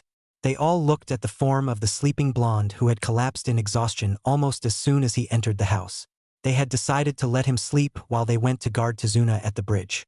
Anko and Yugogo both left quietly with the teams to let their little brother sleep. Meanwhile, outside, two men were watching the house and saw the ninja leave. Ready? One asked. Ready, said the other as they made their way to the house. At the bridge Tezuna, the ninja were met with a ghastly sight. The workers who had been working on the bridge were all dead, and it was covered in a thick mist. My men! Tezuna yelled as he saw the bodies of his workers. What happened here? That would be me, old man, said a familiar voice. Zabuza, Kakashi growled. I had a feeling we would run into you again. Yes, the swordsman said, but this time I'm not alone. Out of the mist walked someone with a green battle kimono and a mask. It was the mysterious hunter Nin, aka Haku, for those of you who don't watch the show or read the manga. Sakura, Sasuke, Sai, Kakashi yelled. You three guard Tezuna, the rest of us will take on Zabuza. Back at the house, Naruto was just waking up from his little nap. He was wondering where he was when he remembered he had collapsed when he got back from his training. He got up and was about to leave when heard something downstairs. Get away from my mom. He immediately recognized the voice as Inari and immediately ran down the stairs to see Inari on the ground and Tsunami being held back by two swordsmen. Back off, brat, the first one said. We were just sent to get the girl to use as a bargaining chip. Naruto heard that and decided to intervene. Back off the lady boys, Naruto said, making his presence known. The people in the room looked to see Naruto standing in the doorway to the hall. Tsunami blushed slightly because he didn't have his coat on, so she could see the muscles on his arms. Yeah, right, the second one laughed. And if we don't? He would have laughed again if Naruto hadn't suddenly appeared in front of him and slammed his fist into his face. There was a loud crack as a lot of the man's teeth and his nose were broken. His injuries got worse when he was sent flying with another crack as he hit the wall. The fist swordsman tried to get Naruto from behind with his sword, but Naruto easily ducked it and swung out his foot. It connected with the one place that nobody deserves to be struck. He doubled over in pain and Naruto brought his fist down on his skull, effectively knocking him out. Inari, Naruto said. Your father would be proud. Inari smiled proudly as Naruto left to go help his friends on the bridge. On said bridge, things were not going well. Kakashi, Yugogo and Anko were in trouble because Kakashi's Sharingan, I didn't work, the mist blocked his sight, and because Zabuza had his eyes closed he couldn't hypnotize him. Anko and Yugogo couldn't see with the mist, so they were dead. Meanwhile, Sakura was the only one guarding Tazuna, and Sai and Sasuke were strapped in a dome of ice mirrors made by Haku. Thought it pained her she had to fight Sasuke. Sai was barely standing up and Sasuke was unconscious. Haku was about to move when there was a large plume of smoke, and when it cleared it revealed Naruto a few feet away, but that wasn't what got everyone's attention. What got their attention was what he had. In his right hand he held a large golden sword. The handle was about 2 feet long and the blade was at least 4 feet long. The sword stood as tall as Naruto did. The blade was long and had a holy glow to it. I can't really think of a way to describe it, so think the Armageddon blade from Darksiders. If you can't imagine that, then look it up on YouTube. Am I late for the party? Naruto asked with a smirk. Everyone was currently staring at Naruto. He had just appeared out of nowhere and he was holding a sword of the likes none of them had ever seen. Sasuke was looking at the sword wondering where Naruto got it. Sakura was wondering if Naruto had more than one. The rest of them were just staring at it wondering where the heck a sword like that was made. So, Zabuza said after a few minutes of silence, I guess you're the last of these brats that was sent for backup. Yeah, Naruto said, setting the sword on his shoulder. I am. Zabuza surveyed his opponent with interest in his eye. Though he was a kid, he looked like stern stuff. When he looked in Naruto's eyes, he saw the last thing he expected to see. Experience. This kid had probably fought and killed before. He saw a calm warrior who could probably take on an army and survive. A fellow swordsman, huh? Zabuza said as he finished his examination. Yeah, Naruto said. I've been training with his thing for years. Oh really? Zabuza asked, not believing him. Then he got an idea. Listen kid, how about we make a deal? What would that be? We fight, Zabuza said. 1-on-1. The loser dies. Zabuza smiled behind his mask as he knew from what he saw that this kid wouldn't be easy to beat and would probably be a real challenge. Naruto, don't do it, Sakura yelled. He's an A-ranked criminal, Kakashi continued. He'll rip you apart. Let's play old man, Naruto said, getting into a kenjutsu stance. Zabuza did the same. All of the others spoke out against Naruto fighting except Anko and Yugogo. They both knew what he could do, so they weren't really worried. Then the two swordsmen vanished. They were all drawn by the sudden sound of clashing steel. They turned to see the two fighting each other. Their swords clashed with loud clangs each time. They vanished again and multiple clangs were heard as they reappeared again a few feet away from them. Not bad kid, Zabuza said. If I could, I'd try to get you to become the 8th legendary swordsman. Thanks, Naruto panted. But I think I'll stick with my village. Sorry. Zabuza smiled under his mask. He didn't know that a kid would be able to push him to his limit. What he didn't know was that Naruto was only pretending to be at his level. Naruto currently had his full power sealed up, but it could be released at a moment of his choosing. He, however, was saving his real power for the people he knew had to die. The two charged at each other again and Zabuza got knocked back. As of now, he was tired of fooling around kid. Water style, water clone, Zabuza said calmly as he went through hand signs. 6 water clones materialized out of the water around them. All of them charged at Naruto, but they didn't get much done. As soon as they charged, Naruto vanished and the clones all burst into water. Zabuza was starting to get nervous now. You're pretty good, kiddo, Zabuza said. But you're going to need more strength if you're going to beat me. Zabuza went through hand signs. Naruto noticed and started to do the same. Water style, water dragon. Ice style, white tiger. A large water dragon formed behind Zabuza and shot forward in an insane burst of speed. Water formed a large tiger behind Naruto, but a frozen wind came and froze it, forming a large ice tiger. It charged forward and met the dragon, freezing it solid. Naruto rushed forward and punched the dragon, shattering it like glass and sending ice shards at the mist demon. Zabuza dodged them and landed a few feet away. So you have an ice bloodline? Zabuza said, slightly shocked at the move the kid used. No, Naruto answered. But I do have an affinity for every element. Zabuza paled behind his mask. If this kid could use every element as a weapon, there was not telling all the tricks this kid had up his sleeve. The rest of the Konoha ninja were all in shock as well. A lot were wondering how Naruto was able to get so much power. Sasuke normally would have been jealous, but he knew that fighting Naruto would more than end up with him dying. And good thing Naruto talked some sense into this guy, otherwise he would have died much sooner than normal. Naruto charged at Zabuza again and nearly got him if the swordsman hadn't blocked it with his sword. The two exchanged more blows and Naruto was starting to get a little bit bored. He decided it was time to end this. He jumped back a good 3 feet and his sword started to glow with blue chakra. Then he ran forward and jumped in the air. He brought his sword down in an arc and yelled, "Uzumaki style, sword breaker." The move actually held true to its name. Almost as soon as the two swords met, Zabuza's broke to pieces. The hardened steel shattered like glass and sent the swordsman to the ground. How did my sword break? Zabuza thought. It was well-tempered and made of the strongest ores available. What is that sword of his made of? Your time has come, Zabuza Momochi, Naruto said, bringing his sword up. He would have brought it down if Haku hadn't gotten in the way. Move, Haku, Naruto said. I have to do this. No, she said defiantly.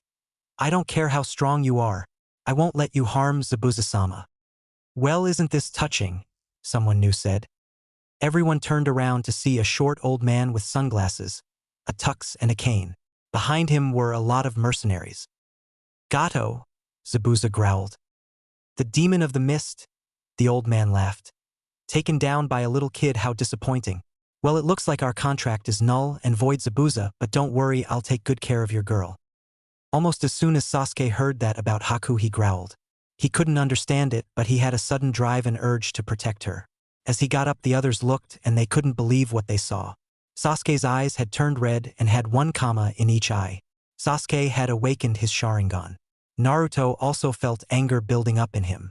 Luckily, one of the lessons his mother had taught him was to keep his anger under control. It was also how he managed to calm down over the years.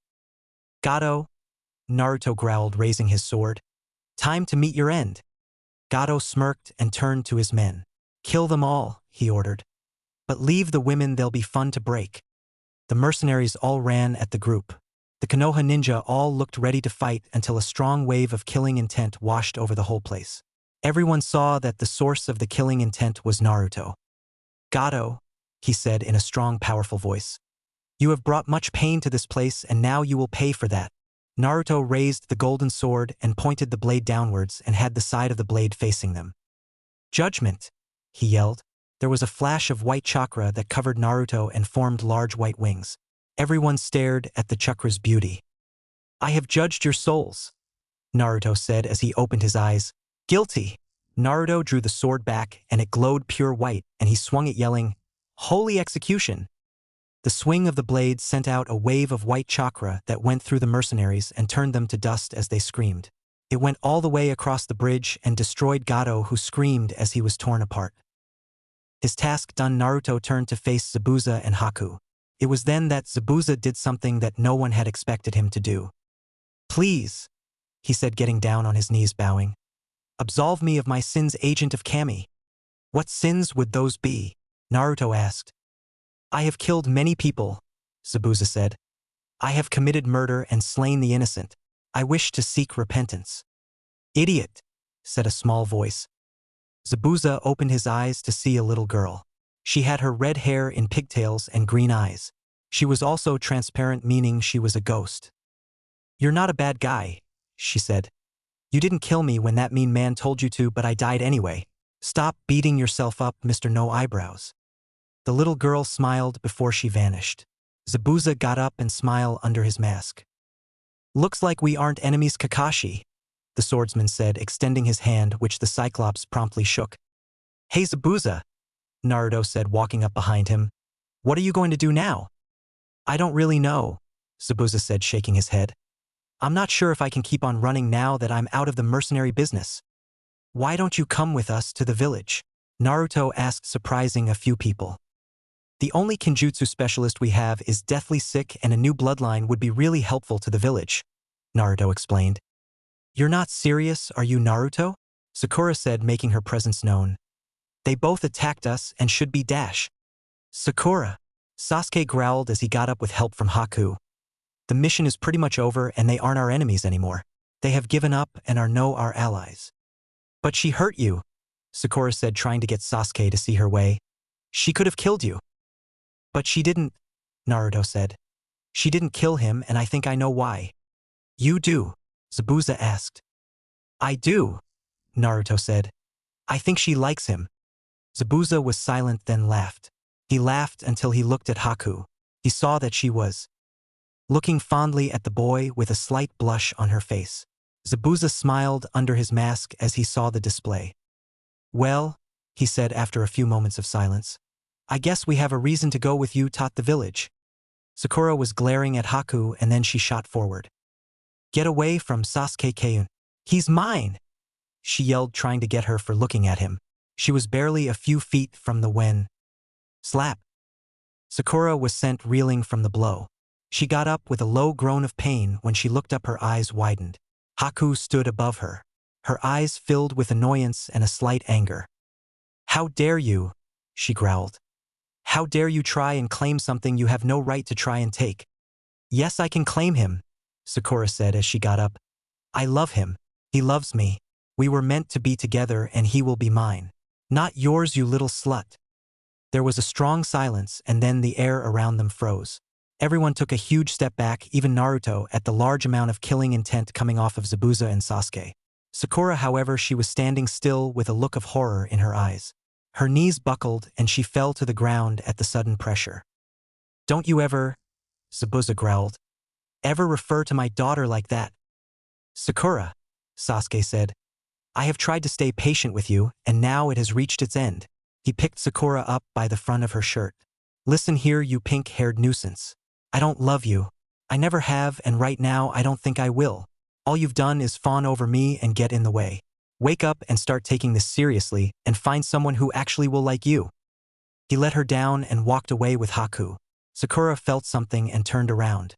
Almost everyone was looking at her with disdain, even her own sensei. As she sat there, she thought back. She remembered how she always fawned over Sasuke, how she had idolized him, how she had tried to stay thin for him. Then she remembered how he always rejected her, how he ignored her, and how she was always weak and she could barely do the simplest of ninja tricks. She held her head in shame. Meanwhile, Naruto smiled. It seems that things were starting to turn for the better. Sasuke wasn't as arrogant as before, and Sakura seemed to be considering his words. He grinned as he left. There may be hope for her yet, he thought. 1 week later. Do you really have to go, brother? Inari whined as Naruto and his friends got ready to leave. Naruto chuckled inwardly at the antics shown by his so-called little brother.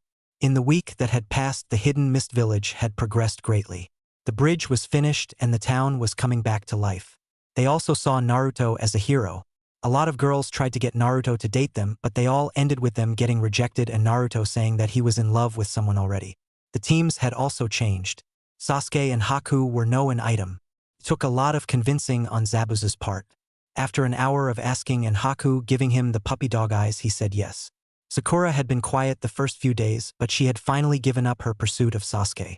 She also got the chance to apologize to Naruto for what she had said and how she had treated him. Naruto wholeheartedly accepted. Sorry, kid, Naruto said, but I have to go back to my village. Well, Inari said, you can come visit us, can't you? I can, Naruto said, grinning, and I'm pretty sure I will. He leaned down and put a hand on Inari's head. Take care of your mom and the old man, Naruto said. Especially the old man if he keeps drinking that stuff in the jug. Inari laughed to himself as Naruto and friends turned and left. So, Grandpa, Inari said, turning to his grandfather, what are we going to name the bridge? How about the Super Tazuna Bridge? He asked. Almost as soon as he said that, he was hit over the head with a rock and a shoe that someone had thrown at him, among other things. All right, Tazuna yelled, getting the thrown objects to stop. Since that name is clearly out of the question, how about the Great Naruto Bridge? That name got cheers from a lot of people. All right, Tazuna said. We name it after the hero of our village. I say we call it the super erotic hot springs that lets old men bring cameras, said an old man with white hair sitting on a toad. Who's with me? There were cries of no gonna happen, and pervert, all of which were followed by loud girly screams as the man was beaten within an inch of his life. With Naruto and the group, Anko started laughing. "What's so funny, Anko?" Kakashi asked. He was not reading his orange book because he knew that both Anko and Yugugo would kill him. "I just got the feeling that a pervert is getting a harsh beating," was her answer. Naruto smiled to himself as he knew who it was. Naruto and his friends all walked until they saw the gates to Konoha. All the while things were shockingly quiet. Sakura wasn't all over Sasuke as usual. Apparently, since he got a girlfriend, she had finally given up on him. Haku and Sasuke were walking hand in hand with Haku's rabbit, Fluffy, at their feet, hopping to keep up with the two. Anko and Yugugo were both keeping an eye on Zabuza, who just kept his eyes ahead. Kakashi walked behind them, just itching to get home. The sooner he got home, the sooner he could get back to his orange book. "Man, this guy is an idiot." "Hold it," said one of the guards as they got close. "State your business." Kakashi with Team 7 and Team 11 returning from a mission outside the village. He said, getting the guards to calm down slightly, but they got on guard once they saw Zabuza. "Why is he here?" the other guard asked a kunai at the ready. "Zabuza," Kakashi said, "and his adoptive daughter Haku have both agreed to join our ranks. We have brought them here so they could get the approval of the Hokage." The two looked unsure, but they let them pass. Naruto and the others made their way through the village to the Hokage Tower. Once they walked in, a few ANBU tried to stop them, but a quick explanation of the circumstances got them to back off. When they entered the room, Naruto saw a quick flash of orange and mentally groaned.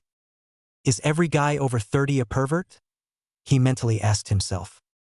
"Kakashi," the old man asked, "why is there a missing nin in our village?" "You see," Kakashi said, "during the mission we encountered these two. They were our enemies at first, but they were betrayed by their employer. After which they both decided that they were tired of running and decided to join our village." The Hokage was silent for a moment, making the two nervous. "What do you have to contribute?" he asked after a few minutes. "Well," Zabuza answered, "I have exceptional skill in Kenjutsu and can teach the younger generation. I can also teach the silent killing technique to them. As for my daughter Haku, she has a deadly aim with Senbon, and she has an ice bloodline." That got Sarutobi thinking. He knew the council would find out about this and that the girl's bloodline was going to make her a target for the civilian council. It was then he noticed that she and Sasuke were holding hands. He smiled at that. Since the civilian council kissed up to the Uchiha, then this would make things easier. "All right," he said after thinking. "You will be allowed to stay, but Zabuza will be on a 3-month probation because of his past crimes." The swordsman nodded. He had had a feeling that that was going to happen. "Let's go, Haku," Sasuke said. "I want to show you the complex." The two left and Naruto and Sakura both went home. Naruto walked down the street, ignoring the glares he was getting. Naruto kept on walking until he found himself at the resurrected Namikaze complex. He smiled to himself as he walked inside. Minato hadn't told them Naruto's heritage. "Welcome home, kid," Tobirama said as he noticed the boy. He and Hashirama were working on rebuilding the Senju complex, but until they finally got the place up and running again, they were staying at Naruto's. Naruto noticed his mom and dad in the kitchen, and he noticed that someone wasn't around. "Where's Hashirama?" Naruto asked. "Out of the village," Minato answered. "I think he went to go get his granddaughter." "Tsunade?" Naruto asked, raising an eyebrow. "Yep," Kushina said. "She left the village because everyone she loved here died. Her grandfather, her brother, and her boyfriend." "Ouch," Naruto muttered as he heard that. Naruto heard a knock at the door. He went to answer it and found Sasuke there. "Hey Sasuke," Naruto said. "What's up?" "I wanted to talk to you about that sword you had back on the wave mission," Sasuke said. "You want one like it?" It was more of a statement than a question. "Yes," Sasuke said. "I do. What I want to know is why," Naruto said. Sasuke came in and sat down on the couch. "In time," he said, "I've learned that real strength comes from wanting to protect someone. I want a sword like that so I can protect Haku. I know that the council is going to try something, so I want to be there for her." Naruto smiled. "That's the answer I wanted to hear." Sasuke grinned. "But I can't just give you a sword like that, Sasuke." Sasuke's grin fell when he noticed Naruto grinning. "If you want one, you'll have to make it yourself." Naruto motioned for Sasuke to follow him. They both went to the forge where Sasuke noticed that the metals there were similar to the metals he saw on Naruto's sword. "These are very special metals, Sasuke," Naruto said. "When forged into a weapon, they become virtually unbreakable. You can forge your own weapon with these." Sasuke smiled to himself as he continued. With a sword made out of that stuff, he could beat his brother. Sasuke still wanted to do that, but he decided to not let it consume his life like he had let it do before. Although, Naruto continued, "I wouldn't suggest making a sword like mine. That sword is extremely heavy and it took me a year to get that strong. I'd suggest making a ninjutsu or a katana. Happy forging." With that, Naruto left and let Sasuke get to work. 6 hours later, Naruto sat on the couch with Ino in his arms. The two had been sitting with each other and watching TV for the past hour. Ino was currently in Naruto's lap. She was grinning and moved in to kiss him when the door suddenly opened. Naruto let Ino down and he looked to see who came in. He saw Sasuke with a victorious smirk on his face. He had soot on him in a few places and a few burns on his hands, but that's not what caught Naruto's attention.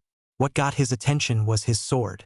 It was a katana but made out of the materials from the forge. The blade was pure white with a hint of gold in the middle of it. The hilt was mostly gold and had brown material, making it easier to grip. At the bottom of the blade where it met the hilt was the symbol. "So you finally got it done," Naruto said. "It took you long enough." "Hey," Sasuke said. "It's hard to forge a sword." Naruto chuckled. He had forged his weapons as well, so he knew it was hard. "Well," Naruto said, glancing at the clock, "it's going on to 9 o'clock. You better head home. That means you too, Ino. I don't want your dad going after me again." Ino giggled at the memory. Naruto had announced that he was dating Ino to her parents. Izumi, Ino's mom, was thrilled. Inoichi not so much. He pulled Naruto to the side and said that if he even tried to hurt his daughter, that he would tear his mind apart from the inside out. Of course, Izumi found them and she scolded her husband for it. Ino got up to leave and Sasuke was heading for the door when an ANBU appeared in a swirl of leaves. "Uzumaki-san, Uchina-san," he said. "The council has requested your presence." Naruto sighed to himself. So much for going to bed on a good note. A few minutes later, in the council chambers, Naruto and Sasuke entered the council chambers to find the rest of their team along with Zabuza and Haku. Naruto looked around the council. He saw 3 old people glaring at him along with some of the civilian council. Apparently a lot of them hadn't gotten what his father and the other 2 Kages said. "So what's the council want with us?" Sasuke asked. "We have brought you here to discuss the reasons behind bringing a missing nin into our village," Hayashi Hyuga said. "Well," Kakashi said, "it had to do with our mission to Wave. We had encountered these 2 and they were paid to attack us and kill our client. However, they were later betrayed by the man that hired them and became our allies. After the battle, they decided to join us." "I still think that having them join is a bad idea," said a large councilman. "They do have a few things that they can contribute to the village," Sakura said. "What do they have to contribute?" Rose Haruno asked. "Well," Zabuza said, "I can teach Kenjutsu because I hear the only other swordsman here is ill. I can also teach the silent killing technique for probable assassins." The council seemed to consider this. The silent killing technique would be very handy in certain cases. Also, they would need a new swordsman to teach the younger generation since Hayate was sick. They all agreed. "Zabuza will stay," said the Haruno councilwoman. "But what does the girl have to offer?" "I," Haku said, "have a bloodline that allows me to control ice." That really got the council's attention. A new bloodline was obviously something that they could not turn down. "She could be of use to us," thought Hamura. "The girl will be allowed to stay," Koharu said. "I also suggest that she be put under the CRA." "I refuse," Haku said. "As do I," Zabuza growled. "I won't have my daughter turned into a piece of breeding stock just because of a little bloodline." "Your daughter?" asked Sum. "Yes," Zabuza said. "I first regarded her as a tool, but after a few years she grew on me and became the daughter that I never had." "Since she is your daughter," Shibi Aburame said, "will you be betrothing her to anyone?" "I think I already have," Zabuza said, turning to Sasuke, who grinned as he took Haku's hand. Some of the council mentally grinned at that. With an Uchiha containing 2 bloodlines, then they would be even stronger. We have some business to discuss with the Uzumaki boy if you don't mind, said Hamura. With that knowing what was going to happen that the teams, Zabuza and Haku left. What do you want? Naruto asked. There is something that has come to our attention from your mission, said Koharu. We have heard that you possess a sword that was able to destroy Zabuzas. Yes, I do have a sword like that, Naruto said, knowing what they wanted. May we see it? Naruto undid the bandages on his left arm and revealed the kanji tattoo on his forearm. He focused his chakra into it, and in a flash the sword he used in the fight in Wave. Everyone was staring at it, especially a certain member on the civilian council. His name was Dan Higurashi, a weapons merchant. Everyone knew that the Higurashi were known for their expertise with weapons. He had seen many swords in his life, but never one as this. What kind of sword is that? He asked with a shaky voice. I call it Angel's Hand, Naruto said. I forged this sword myself while I was training outside the village. Could you make more of those? Koharu asked. She knew that with an army of ninjas with weapons like that would be unstoppable. I can't, Naruto said. The sword is made out of a very rare elements. Even if you did manage to find that right elements, there won't be enough to make weapons for all the ninja. You will give one to Uchiha-sama, said a council member. I can't just give him one like this, Naruto said. I earned my right to wield this sword when I forged it. If he wants one, he will have to forge it himself. Then you will teach him how to forge one, the same councilman said. Don't have to, Naruto said smugly. He's already made one. What? Koharu asked. Sasuke asked me about the sword when we got back, Naruto explained as he sealed his sword back into his arm.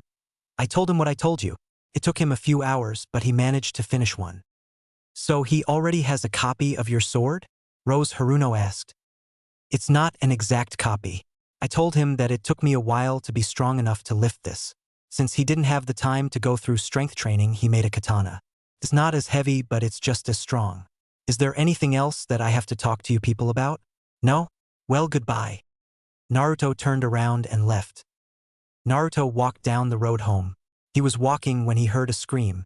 He followed the noise to find at least 3 guys standing over a little girl. She was short and had brown hair. She also had triangular marks on her cheeks, marks that Naruto knew instantly. Well, said the leader. It looks like we got someone offering herself up to us. The girls whimpered as she saw the looks on the men's faces. Leave her, growled someone from behind them. The men all turned to see Naruto standing a few feet from them. Oh, it's just a kid, said the leader. Back off, twerp, we're busy. If any of them were listening then, they would have heard the sound of metal hitting the ground and footsteps walking toward them. A few minutes later at the Inuzuka complex. I can't believe you, you little twerp.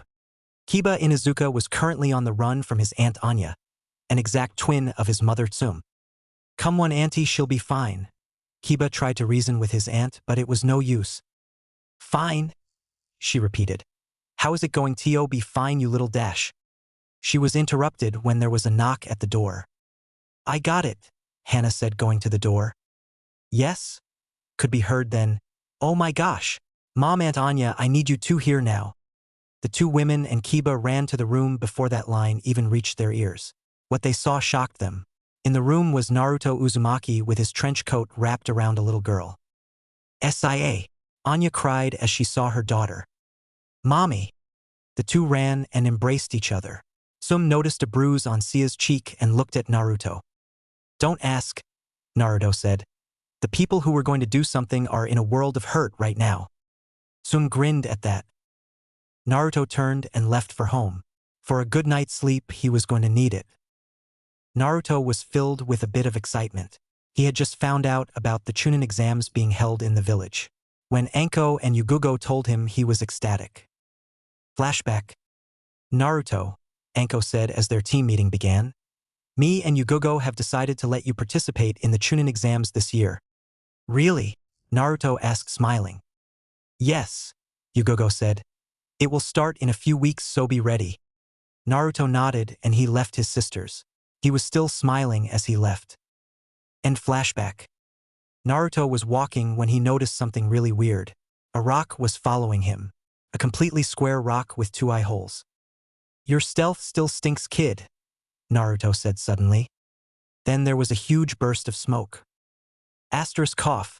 Cough asterisk I think you used too much gunpowder, said a boy's voice that Naruto recognized.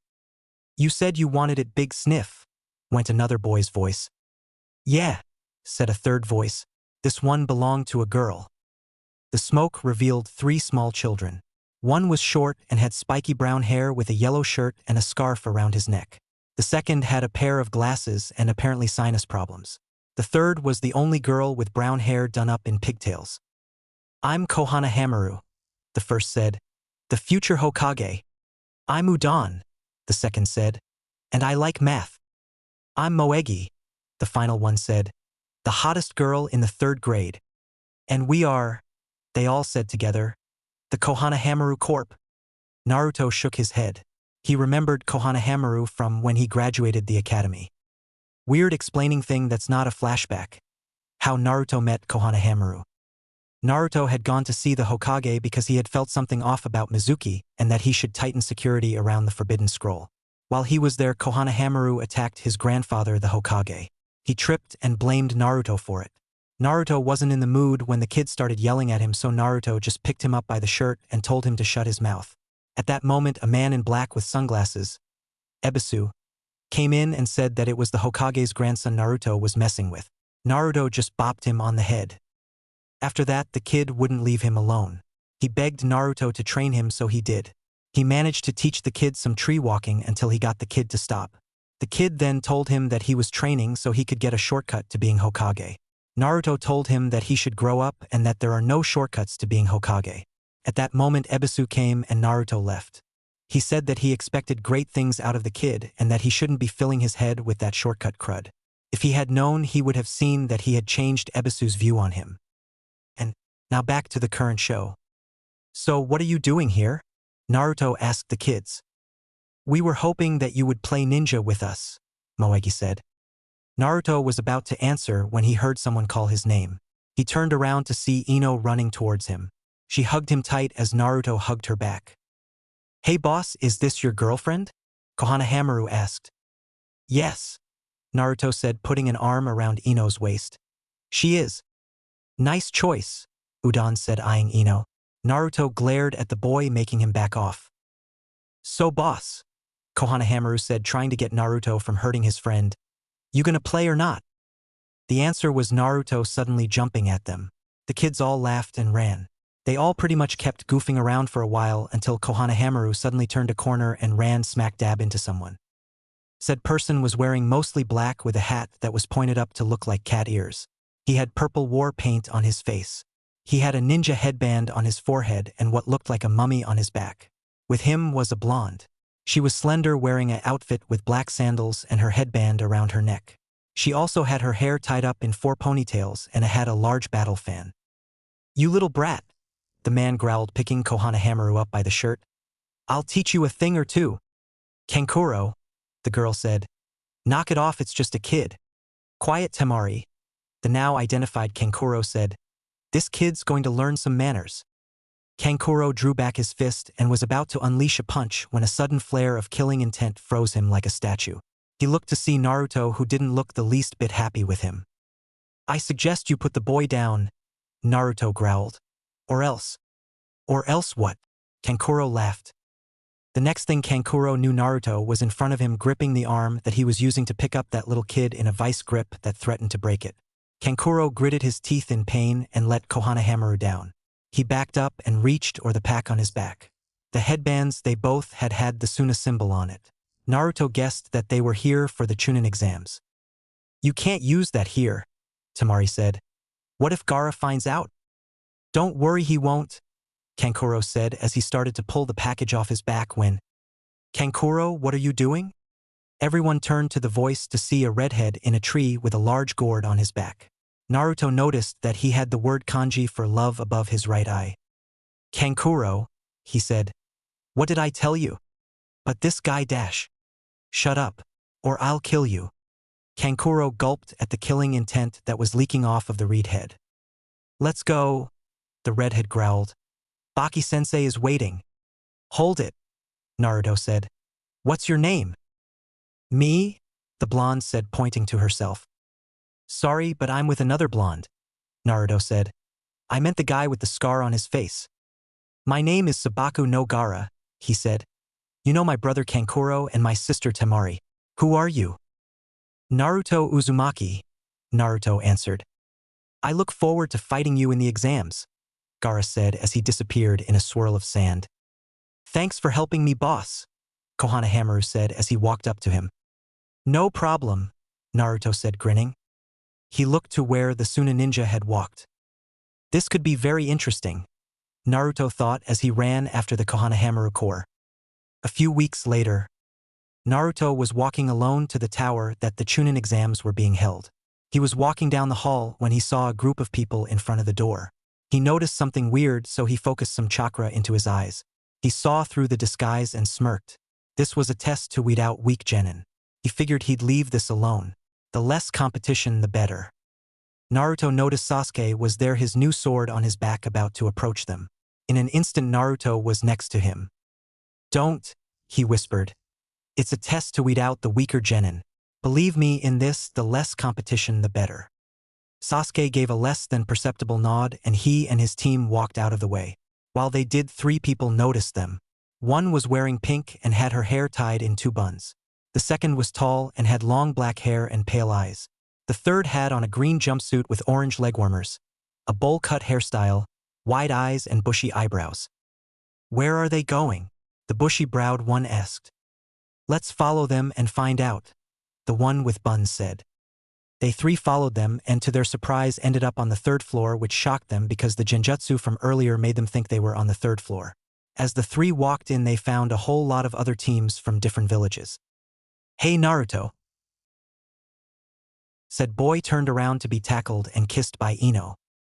Hey Ino-chan, Naruto said, wrapping his arms around his girlfriend. Found you, said a voice that Naruto recognized. He tuned around to see some people he knew. He saw that Hinata, Kiba, Chuji, Shikamaru, and Shino were all there. So the gang's all here, Kiba said, smirking. So it would seem, Shino said in his usual monotone voice. So, Ino said, how have you been, Hinata? Fine, Hinata said. I've gotten over the fact that Naruto's taken. I just need to find the right person. Kiba heard that and got hopeful. He had a huge crush on Hinata ever since the academy, but he didn't try to ask her out due to her crush on Naruto. When he found out Naruto was dating Ino, he was a little upset, but he let it go.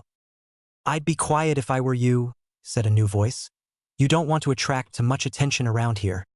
The voice came from a boy with white hair tied in a ponytail and glasses. He had on a purple vest with a white undershirt.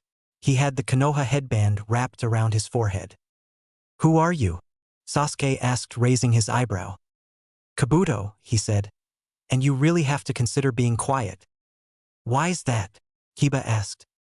There are a ton of people here from different villages.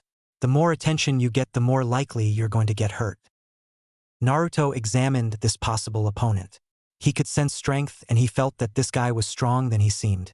He noticed the weapon's holster on his left leg, so he was left-handed, and then he noticed a thing of cards. What's with the cards, Kabuto? Naruto asked. These are Ninefo cards, Kabuto explained. Bring someone up and they can tell you all their stats. Got anyone to look for? I do, Naruto said. A team of Konoha Nin besides us. A Hyuga, a girl with buns in her hair and a guy with a bowl cut and big eyebrows. Also the team of Suna Nin with Temari, Kankuro, and Gara. Let's see here, Kabuto said as he took out some cards and examined them. Well, the first guy you mentioned is Niji Hyuga. He was last year's Rookie of the Year. He has the Hyuga bloodline, the Byakugan, and has been on some regular missions. The second is Tenten Higurashi. She doesn't have much, but it says that she's a weapons expert. The final one is Rock Lee. He has a condition that keeps him from molding chakra correctly, so he specializes in taijutsu. He took out another 3 cards and read them. The Suna team, he continued, are made up of the Kazekage's children. The oldest is Temari. She basically uses that fan of hers to manipulate the wind. The other is the second oldest Kankuro. He's a puppet master. He uses puppets with various weapons to fight. Finally is the youngest Gara. It doesn't say much about him, but he went on an A-ranked mission and came back without a scratch. Sounds like that raccoon's doing, Naruto thought. Kami had told him about some of the other Jinchuriki. He had been informed a lot about Gaara since he had a special ability. Kabuto, was it? Naruto turned to see Niji Hyuga standing a few feet from them. He was looking at Naruto curiously. There were no records of his strength in the academy records since he was only there for one day. I'd like some information on Naruto Uzumaki, Niji said, getting eyes from his teammates. Let's see, Kabuto said, taking out a card. Naruto Uzumaki went on a few D-ranked and a C-ranked turned A-ranked. He fought and won against the demon of the mist Zabuza. Ninjutsu unknown, Genjutsu unknown, Taijutsu unknown. He is known for carrying a sword he has sealed in his arm called the Angel's Hand. The very same sword was used to shatter Zabuza's. It doesn't say anything else. Everyone who was listening to this was astonished. A genin on his first mission encountered and beat Zabuza Momochi and shattered his sword? Everyone knew then that this guy was not to be reckoned with. Meanwhile, the Leaf genin were glad that he was on their team. Tenten was wondering if she could get a look at Angel's Hand later. Rock Lee was wondering how this guy would do against him in a taijutsu battle. Niji, however, believed that this was an overblown reputation. Sasuke and Sakura, however, grinned at that, knowing that it was true. Lee across the way noticed her and walked over. "You are Sakura Haruno, yes?" he asked, getting Sakura's attention. "Yes, I am," she answered. "And you would be?" "I am the Leaf's handsome devil Rock Lee," he said, and then he got on his knees. "It would mean my life if I were able to go on a date with you." Lee currently had hearts in his eyes as he looked at her. Normally Sakura would have been freaked out, but since her little realization on her last mission, she was thinking differently. She found that Lee's outfit and looks were odd, but he seemed like a nice guy. "What the heck?" she thought. "I'll try anything once." "Actually," Sakura said, "I think I'd like to go out with you, but on one condition." "What would that be, Sakura-chan?" Lee asked, wanting to get Sakura's favor. "Leave the jumpsuit and legwarmers at home," she said. "Oh, and try to wear something that would make you look good on a date." Lee nodded. Naruto and Sasuke both smiled to themselves. It was good that Sakura was looking into other men. It meant that they wouldn't have to listen to her go on and be a pain in the neck anymore. "Oh, and Naruto," Lee said as he turned to leave. "Since there is very little known about your taijutsu, then I would like to face you during the exam." "I guessed," Naruto said. "By my guess you are a taijutsu expert because of your condition. I wouldn't mind testing my strength and speed against one." "Then it will be a battle for the ages," Lee said, smiling, showing off some incredibly white teeth that almost blinded Naruto. Suddenly there was a large boom and a cloud of smoke appeared on the other side of the room. As it cleared, it revealed a man with a black trench coat and bandana with the Konoha symbol wrapped around his head. "All right, you maggots," he yelled. "My name is Ibiki Moroni, and I will be your proctor for the first exam. Now get your butts in here and find a seat." Ibiki, the mind sadist, Naruto thought. He had been told about him by Anko. This ought to be very interesting, he thought. Everyone filed into the room and sat down in chairs at random. Naruto sat next to Ino and Ibiki started to explain how the exam would work. "Okay," Ibiki said, getting everyone's attention. "Here's how it works. The first part of the exam is a written test." Everyone grinned as they heard this. This was going to be easy. Ibiki continued, "You will have exactly 1 hour to complete this test. If you are caught cheating, then you and your team are disqualified." At that, everyone paled. If one of their teammates messed up, then every one of them was going to pay for it. They paled even more when Ibiki said that if they were caught cheating, then the team would be disqualified as well. All the while Naruto was smiling inwardly. Sneaky, he thought. He's using our own thoughts to mess with us. No wonder he's called the mind sadist. Also, Ibiki said, breaking Naruto from his thoughts, there will be a final question at the end of the hour. Get that one wrong and you will be disqualified along with your team. Everyone paled even more at that. Naruto, however, smirked inwardly, not showing that he was calm. After the tests were passed out, the hour had begun. Over the hour that happened, things were pretty boring. A lot of teams had been disqualified. The only interesting thing that happened was when that Kankuro guy asked to go to the bathroom. A lot of teams, however, were very adept at cheating. Tenten used a pack of mirrors to reflect the answers to her teammates using nearly invisible wires. Shikamaru was a genius, so he didn't need to cheat. The same thing went for Temari. Kiba had Akamaru look at the answers of the guy in front of him and tell him the answers. Hinata had been studying, so she didn't have to cheat, and neither did Sakura. Sasuke used his Sharingan to copy the movements of another person's pencil. Ino used her mind transfer jutsu to take over Sakura's body and memorize her answers. Naruto had no need to cheat. During his training with his father and the Kages, he had learned all of the things he needed to know. As all this was going on in the bathroom, Kankuro turned to the guy who was supposed to be watching him to make sure he didn't do anything. "Now tell me all the answers," he said, grinning. "Starting from number 1. The guard's face cracked to reveal a camera-like eye and a face made of wood. After a while, the hour finally came to an end. "All right," Ibiki said. "The hour's up. Time for the final question." Everyone was on the edge of their seat. It all came down to this. Only Naruto seemed to be calm. "Before I announce the final question," Ibiki said, "I should tell you that you don't have to answer it." A lot of people felt relieved until Tamari spoke up. "What's the catch?" she asked. "If you choose not to answer," Ibiki stated, "then you are not only disqualified from the exams, you're also forbidden from taking them again." At this, everyone was a little bit freaked out.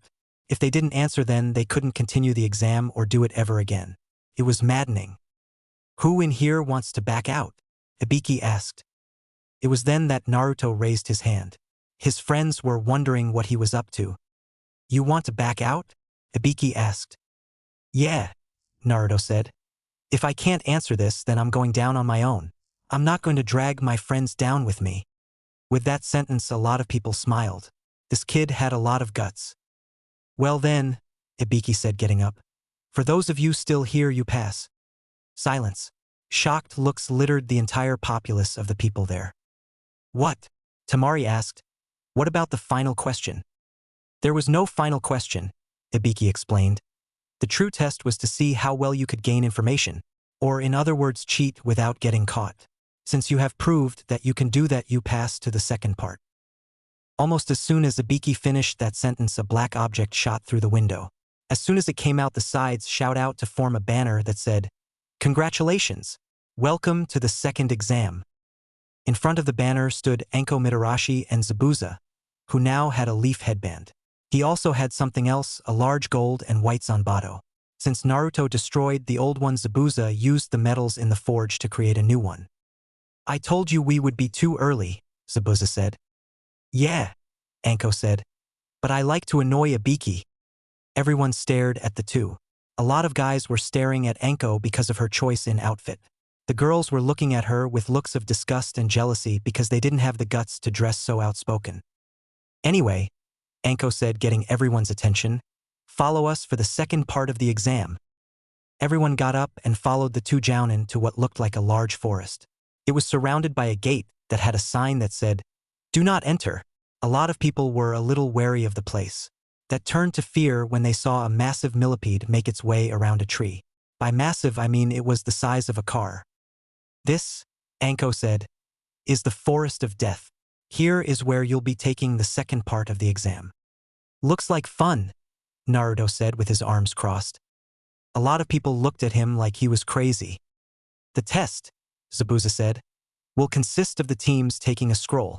You have 3 days to find a scroll of the opposite. You'll have to fight your way through enemies and whatever the heck lives in this hole." "Like I said," Naruto repeated, "sounds like fun." A group of people took a step away from the guy who was clearly insane.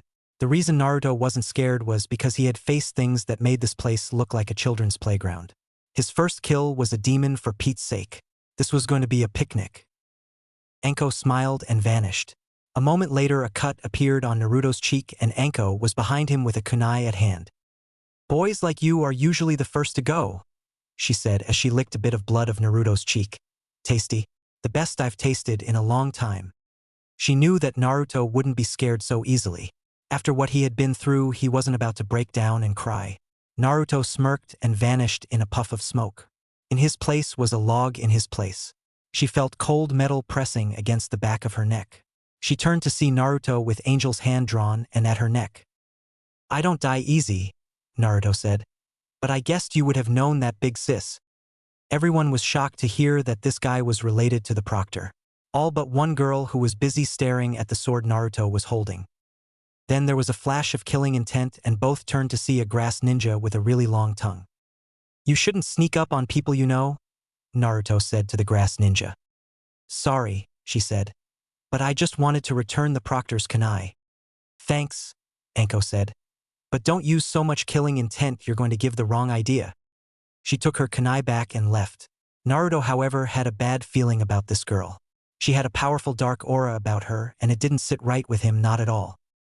Naruto was about to put up his sword when he noticed that the girl from earlier with buns in her hair staring at it intently. He then remembered that this was the weapons mistress Tenten. "Can I help you?" Naruto asked, getting the girl to look up from his sword. "Sorry," she said, blushing. "I just have this thing for weapons. It runs in my family." "So I noticed," Naruto said. "I read it in your file. So what is it you want?" "Oh," she said. "I wanted to see if I could get a look at that sword of yours." "Okay," Naruto said. "Here." Tenten held out her hands and took the handle. Almost as soon as the sword was in her grip, Naruto let go and the blade crashed to the ground and she was struggling to lift it. "Man," she grunted. "This is one heavy sword." "The blade," he explained, "is made out of extremely dense materials. If you don't train yourself enough, you won't be able to lift it." Naruto reached down and picked the sword up. Tenten, who was in mid-lift, stumbled back and fell on her butt.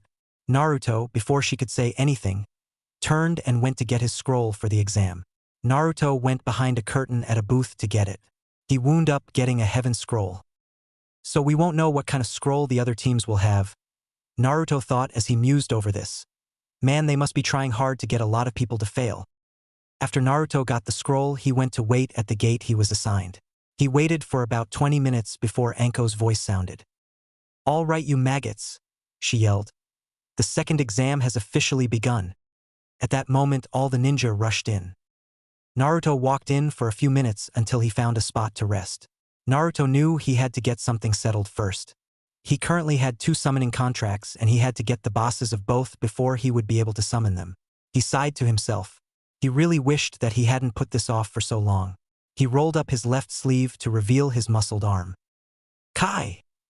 he whispered, and on his arm was the word lion in kanji. Naruto bit his thumb, smeared some blood on his arm and slammed his arm onto the ground. "Summoning jutsu!" he yelled.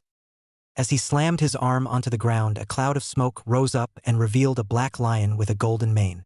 This was the summons of the Namikaze clan, the lions. "Who has summoned me?" the lion asked in a deep, gruff voice. "Oh, Naruto," it said once it saw him. "Why have you brought me here?" "There is something I need to talk to you about, Mufasa." "One," Naruto said.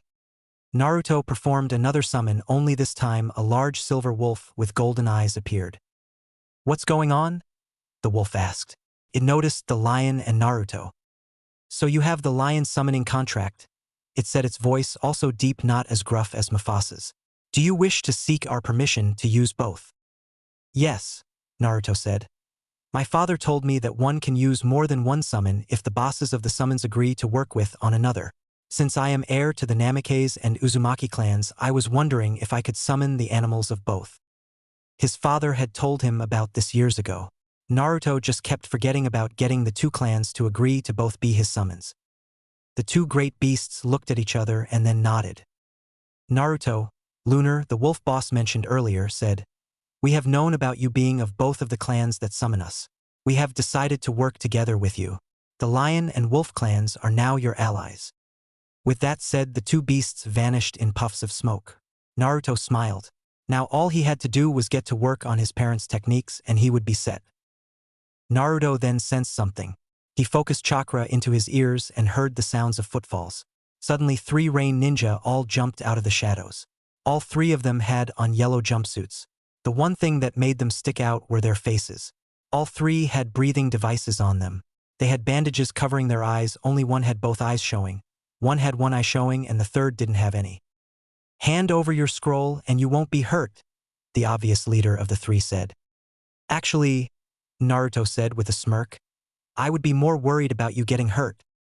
Naruto then flipped through multiple hand signs in a minute and yelled, "Iron style, iron grip." As soon as those words left his lips, 3 metal hands shot out of the ground. The one with both eyes showing managed to get out of the way of his. The other two were caught. This guy has a bloodline, the Rain Ninja thought. Nice try, he said. I'd like to see your metal reach me up here. Who said anything about using metal? Naruto asked as he appeared behind him. He caught him and the two fell down to earth. As they fell, Naruto roared, "Wolf Barrage!" Naruto appeared above the Rain Ninja and started beating on him, changing between multiple punches and kicks. Each one met its mark and the Rain Ninja screamed in pain. Finally, Naruto grabbed him by the legs and then flipped in midair, causing them both to spin like saw blades. It ended when the Rain Ninja's body was slammed hard into the ground with a loud boom. Naruto got up and stretched, popping his shoulders, and groaned. Man, that one requires a lot of energy, Naruto thought. He reached down and started to search through the ninja's belongings. He found an earth scroll, so he didn't have to worry about this for now. Naruto was about to head to the tower when he felt a sudden dark chakra. It was the same one that he had felt from that grass ninja. He also felt something else. It was Sasuke. Naruto didn't waste any time and sped off toward the site of the problem. Meanwhile, Anko stood above the bodies of 3 dead ninja. Grass ninja, to be precise. Darn it, she cursed out loud. It's his jutsu.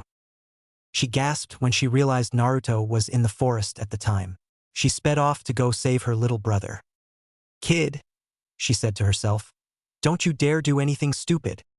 Meanwhile, in a part of the forest away from Naruto, Sasuke was not having a good day. Right now he was facing a grass nin that really freaked him out. She had swallowed her scroll and was fighting them. He was currently paralyzed with fear because of what he had seen her do earlier. Sai and Sakura were both in worse shape than him because they had received it too. The woman had shown them her eyes. When they looked at them, they saw the moment of their own death. Sorry, Sasuke-kun, she said. But I believe I will have to take my leave. Before I go though, here is a little gift from me. She rushed forward and shot her head out, extending her neck. She bit into his neck, making Sasuke scream in pain. After a second, a mark started to appear. It was in the form of 3 commas in a triangle shape. The heaven curse mark, she thought. How unexpected, yet delicious. She then moved forward to finish Sai and Sakura when Earth style, World of Graves. The grass ninja jumped out of the way just in time for a massive chunk of earth the size of a mausoleum crashed into the spot where she was standing. All 3 of them, not counting Sasuke since he is still in pain, looked to see Naruto standing in front of a massive crater. The source of the technique. What did you do to my friends, you freak? Naruto roared at the grass ninja. I merely scared those 2, she said. As for Sasuke, I gave him a little gift. She was about to leave when Naruto suddenly appeared in front of her with his arms crossed. He was currently radiating blue and white chakra. I don't think so, pal, he growled. You mess with my friends, you mess with me. Get ready for a whole new world of hurt. Naruto pulled back an arm and punched the grass ninja in the face, sending her flying. Naruto raced after her. Unknown to him, a clash of the titans was about to begin. Crash. The grass ninja hit the side of a tree hard. She got up, surprised by the pure strength that had hit her. Looks like I might have another candidate, she thought. Naruto just then jumped in front of her. She got up with a groan of pain. You're good, she said. I might actually have to try. She rushed forward. Naruto jumped back and the 2 clashed. The grass ninja threw a left hook, but Naruto caught it and sent a punch to her stomach. She managed to dodge to the side but got intercepted with a kick to the side ribs and was sent to the side of a tree. Striking shadow snakes, she cried as she slammed a hand onto the ground. As she did, thousands of snakes came out of the ground and charged at Naruto. Naruto responded by going through hand signs and yelled, Earth style, Antlion Jutsu. Naruto brought both hands down and a massive sand pit appeared, toppling a few trees and swallowing all the snakes and almost swallowing the grass ninja, who managed to get out of the way at the last moment. The grass ninja was about to try and run away, but she was suddenly caught by a bunch of ninja wire. She followed the wire to see it coming out of Naruto's mouth, and he was going through hand signs. Fire style, Great Dragon Breath. Naruto sucked in some air and sent out a massive fire blast, igniting the wire and sending flames roaring at the female ninja. The flames hit and fire spread throughout the trees and incinerating the one that she was tied to. Naruto would have left, but he could still feel that dark chakra, and he knew that this chick wasn't done just yet. He focused chakra into his eyes and managed to see through the flames and saw that she was still standing. Naruto also saw she was still tied to the tree, so she wouldn't be going anywhere soon. Naruto then used his wind affinity to take the air from the flames and put them out. "All right," he shouted. "Start talking. Who are you and what are you doing here?" "Well, if you must know," she said despite the burns, "I have come to take the Sharingan from this village." "How do you plan on doing that?" Naruto asked. "In case you haven't noticed, Sasuke isn't dumb enough to just hand over his clan's secrets to some grass ninja freak." "Oh, but he will," she said laughing. "That mark I gave him will make him seek me out for power. I know he wants to kill his brother and that will bring him to me." "Sorry, buddy," Naruto said. "But I don't think that'll be happening since you'll be dead when that happens." "Sorry," she said. "But I don't die easy." At that moment she melted away into mud. Naruto, realizing that there was another presence behind him, jumped out of the way just in time for a massive snake to slam into the ground where he was previously standing. He looked and saw the grass ninja on top of the snake's head. It was then that Naruto noticed something. Some of her skin was peeling off and it was pale underneath. "So that's it," Naruto said. "That's how you're able to do this stuff. You're a Sannin." "Smart boy." The being peeling of the rest of its face, revealing a pale complexion. "I am the snake Sannin Orochimaru. A snake freak who defected from the village years ago," Naruto stated, getting up. "Looks like I'll get to try this out earlier than I thought." Naruto rolled his sleeve up to reveal the lion symbol on his upper arm. He bit his thumb, ran blood over it, slammed his hand onto the ground and yelled, "Summoning Jutsu!" There was a huge plume of smoke. When it cleared, it revealed a lion as large as the snake with white fur and a golden mane. Naruto jumped on the lion's head and the lion charged at the snake Sannin. The snake charged also and the beasts clashed. Naruto and Orochimaru clashed also.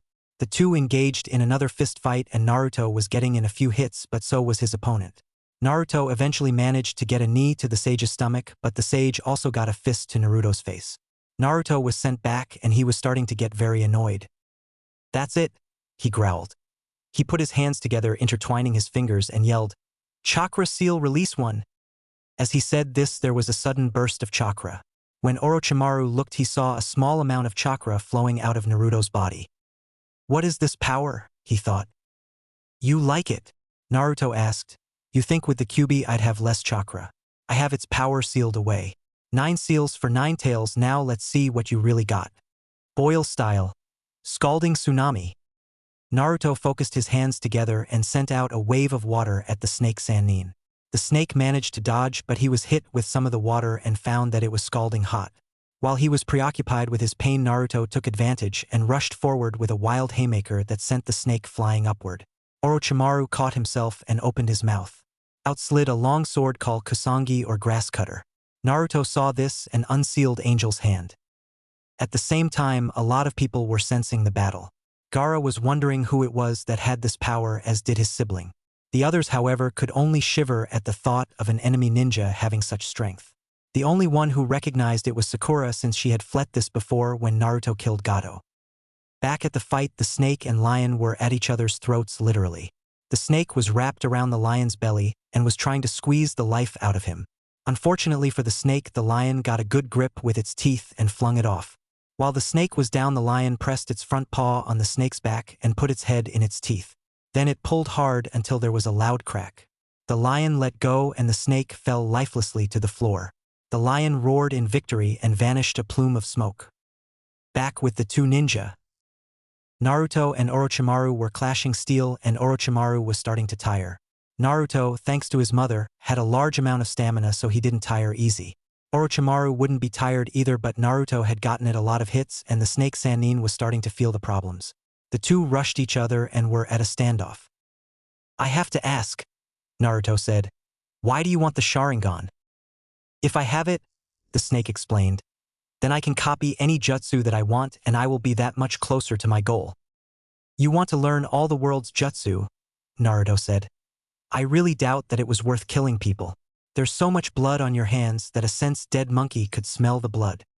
"Silence?" Orochimaru growled. "I have found the secret to immortality. I have found out how to live forever."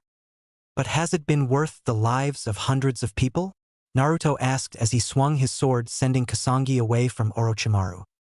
Orochimaru, Naruto said. You can save your soul and find peace, but you must be willing to give up this selfish ambition. You must give this up while you still can. No, he growled. I will never give up.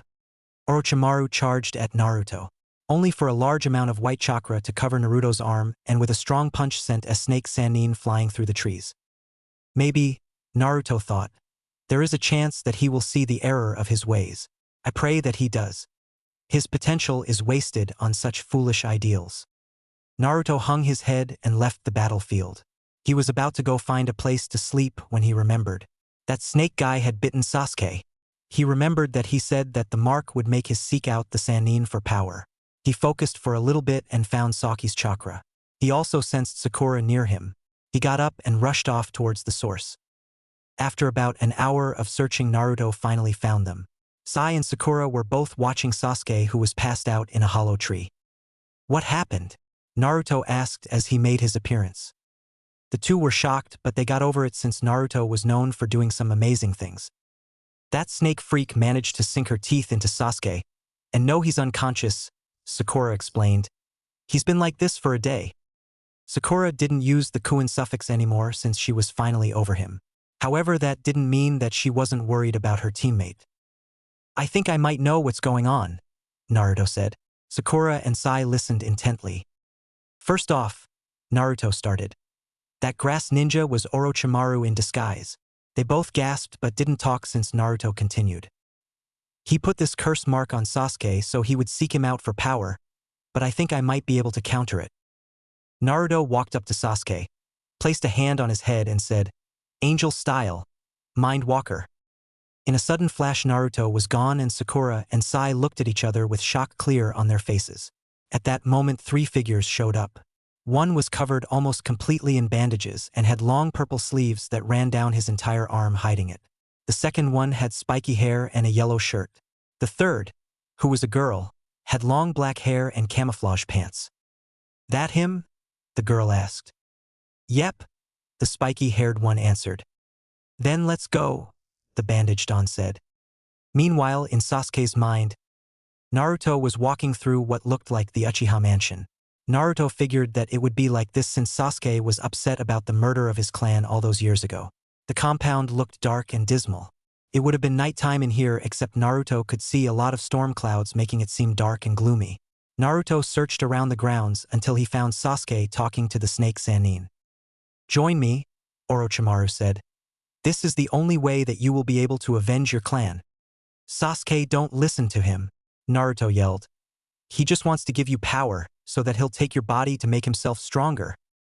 Quiet, Naruto, Sasuke growled. This is the only way. This is the only way that I will be able to get strong enough to avenge my clan. So you're just going to forget about us? Naruto asked, stepping closer to the two. What about me and Sakura? Sai and the others? Aren't we your friends? What about Haku? As soon as Naruto said her name, Sasuke's eyes widened. You love her, don't you? If you leave, she'll be crushed. You don't want to be the one to make her cry, do you? Sasuke rose up and glared at the snake Sannin. Out, he growled. Get out of my mind. As soon as those words left the Uchiha's lips, the snake suddenly burst into black flames. As soon as the ashes faded, the sky brightened up and the dark clouds were replaced with clear blue sky. Welcome back, Sasuke, Naruto said, smiling. Thanks, Sasuke said. Naruto started to fade away from Sasuke's mind when he remembered something. Oh, he called. And while I was looking around, I gave you a little adjustment. Sasuke was about to ask what it was when Naruto completely faded away. I can ask him when I wake up, Sasuke said to himself. At that moment in the real world, Naruto reappeared and Sasuke woke up from his nap. They looked outside of the hollow to see something that made both of their blood come to a boil. The scene: Sakura unconscious with a bleeding head and Lee, who looked like he was in extreme pain. Sai, Shikamaru, Ino, and Chuji were going against the sound trio. At that moment, the two flared their chakra and made their presences known. Mind telling us what you're doing with our friends? Naruto asked with a little anger clear in his voice. We were sent here on a mission, the bandaged one said. They got in the way, so we are trying to end that. Over our dead bodies, Sasuke growled, activating his Sharingan. As he did, he got gasps from a few people. Unknown to him, the eye had changed. Instead of the regular red color, his iris was completely black except for a white tomo in each eye and a red pupil. The spiky-haired one raised his arms and yelled, "Splicing sound waves!" Sasuke noticed holes in his hands as he raised his arms. Naruto noticed it too, and they both jumped out of the way just in time for a blast of air to shoot out and destroy the tree that they were once inside. "Darn it!" he growled. "Missed." Naruto appeared next to Sakura and started to heal the wound in her head. "Naruto," she said weakly, "what happened to Sasuke's Sharingan?"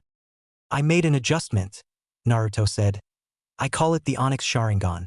I not only changed the color but improved it. I don't want to tell you no because there are so many people here." Sakura nodded and watched as Sasuke fought the sound ninja. The bandaged one tried to get in a hit, but Sasuke dodged it and ripped his sleeve, revealing a strange device with holes in it on his arm. The spiky-haired one tried to use the cannons on his arms again, but Naruto had finished healing Sakura's head and rushed over to him. He grabbed the sound ninja's arms and pulled them back to where the ninja was bent over and couldn't get up. "Get off of me!" he yelled, but Naruto didn't. "You seem pretty proud of these arms," Naruto said. "Let's see if we can't fix that." Naruto twisted one arm until there was the sound of a loud crack. The ninja screamed in absolute pain as his arm was broken. Meanwhile, the bandaged guy was sent flying into a wall via a kick to the face from Sasuke, and the girl was scared at the sight of their strength. "Leave your scroll," Naruto said, "and get out of here." The girl didn't need to be told twice. She took out the scroll, left it on the ground, and got her butt out of there. The bandaged one had also learned not to mess with them, grabbed the spiky-haired guy, who had lost consciousness from the pain, and left with the girl. Naruto picked up the scroll and looked at Team 7. "What scrolls do you guys need?" Naruto asked them. "An earth scroll," Sai answered. "Here," Naruto said, tossing the earth scroll to them. "I already got the scrolls I need." At that moment, Tenten and Neji showed up. Tenten shook Lee and yelled at him until he was awake. Naruto shook his head slightly at the fact that she was rough with her own teammate but didn't say anything. If there was one thing he knew, is that you never piss off a woman, especially if she knows how to use a sword. After waking up, their teammate Neji and Tenten left, and so did Ino, Shikamaru, and Chuji, wishing them good luck. "So," Sasuke said as they left, "now that we have some time to ourselves, what exactly did you do to my Sharingan?" "I improved it," Naruto said. "I call it the Onyx Sharingan. With one tomo you have the same power as the regular Sharingan when you have all three. The second tomo brings out the Tsukunomi and the third the Amaterasu. However, the Manju version, I don't know what it does. I didn't really pay attention to that part." Sasuke was quiet. Naruto gives him a sword and an improved version of his Sharingan. This was really starting to look up. "Does this new version end with me?" Sasuke asked suddenly. "No," Naruto said. "I had to alter your genes to do this, so it will get passed on to your children." Sasuke smirked at this. "Well," Sai said, "since we don't have to worry about you stealing our scroll, why don't we head to the tower?" "Good idea," Sakura said. "I don't know if I could make it without the extra help." "All right," Naruto said. "Let's go." With that, the four headed out to the tower. Naruto and the others arrived at the tower. It hadn't been that hard since it wasn't really that long since they were there. They noticed that the team from Suna had made it. What had them surprised was that none of them had a scratch. They also noticed that Team 8 was there too. "Hey guys," Kiba said as he noticed them. "How'd you get here so fast?" "Well, I got mine from when I beat a team of Rain Ninja," Naruto explained. "And these three got theirs from a group of Sound Ninja. How did you get yours?" "We got ours easy," Kiba bragged. "We set a trap with a bunch of leeches on some other ninja and took their scroll." "Not bad," Naruto complimented. The rest of their time there was uninteresting new teams came, and Naruto was noticing that there were a lot of people here. He had a feeling that they weren't going to the final round so quickly. On the final day, they were all called to a room in the south end of the tower. "You have all been called here for a special reason," the Hokage said. "Since there is a large amount of finalists this year, we will have a few preliminary rounds." "Preliminary?" Kiba repeated. "Yes," the Hokage said. "The contestants will be selected randomly and shown on the screen. Bring out the screen." On the far wall that showed a pair of hands doing a hand sign, a screen came out and showed multiple names. Now let's see the first match. Multiple names were shown until it landed on two. Sasuke and Yoroi. Looks like I get to fight first, Sasuke said. Up in the banister, the sound team sensei, who was Orochimaru in disguise, smiled as he saw his future vessel's name. Time to see what you can do, he thought. The other contestants got up in the banister above them and watched. Sasuke surveyed his opponent. He had on a mask that covered most of his faces except for his eyes, but he wore sunglasses. Haku appeared, only she wore a Chunin vest, meaning she was going to be the ref for this. Contestants ready? She asked. Begin. Sasuke charged at Yoroi with his new Sharingan active. The two basically threw punches at each other until Yoroi managed to get a good grip on Sasuke. As soon as Sasuke felt the grip, he felt his strength start to drain. You're stealing my chakra, he realized. Yeah, Yoroi said. It's special ability of mine. What are you gonna do now? This, Sasuke answered. He brought his leg up, sending Yoroi into the air. Sasuke jumped into the air and appeared behind Yoroi. He shot out a punch that Yoroi managed to grab but got hit by another one. A third punch sent Yoroi downward and Sasuke went down after him with a powerful kick that sent him into the ground.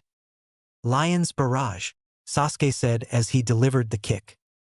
Winner. Sasuke Uchiha, Haku said.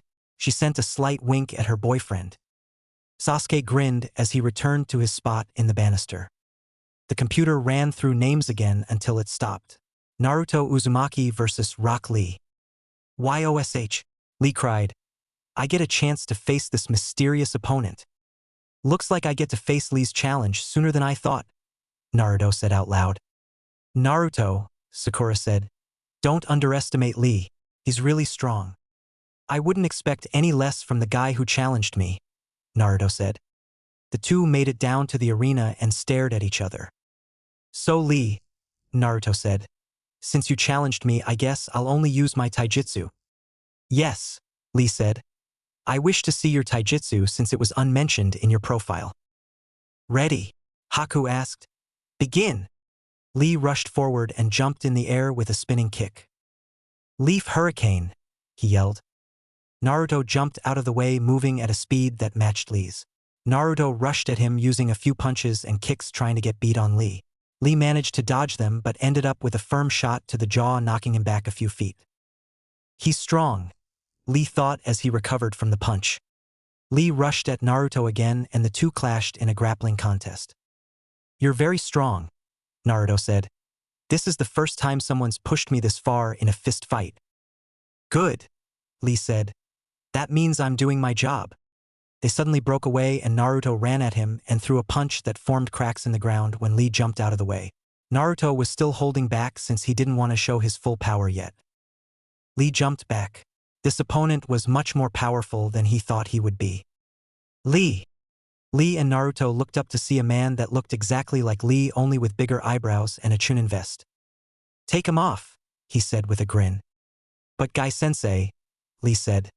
You told me not to take them off unless it was to protect someone important. Well, I'm making an exception this time, Guy said, making Lee grin. Lee reached into his leg warmers and took out a pair of weights. Ah, he sighed. Now I can move freely. Naruto raised an eyebrow. He didn't know he had leg weights. He was wondering how much they weighed. He got his answer when Lee dropped them. They hit the ground, forming crater. Lee suddenly vanished and reappeared in front of Naruto, sending a strong kick to the face. Naruto managed to block it but was sent back. So you wear weights, huh? Naruto said. Small world. What does he mean by that? Sakura asked. As she said this, Naruto threw off his trench coat, revealing a pair of muscled arms. The girls all stared, especially Ino. Haku tried not to stare because she didn't want to cheat on Sasuke. They were all shocked, however, when a loud boom echoed through the room. They looked to see Naruto's coat in the middle of a crater. His coat had weights in it, Guy exclaimed as he saw the size of the crater. And the weight is as much as Lee's. Naruto smirked at the shocked look on Lee's face. Now let's see just how fast you really are, Naruto said as he vanished from sight. Pretty soon after, Lee vanished too.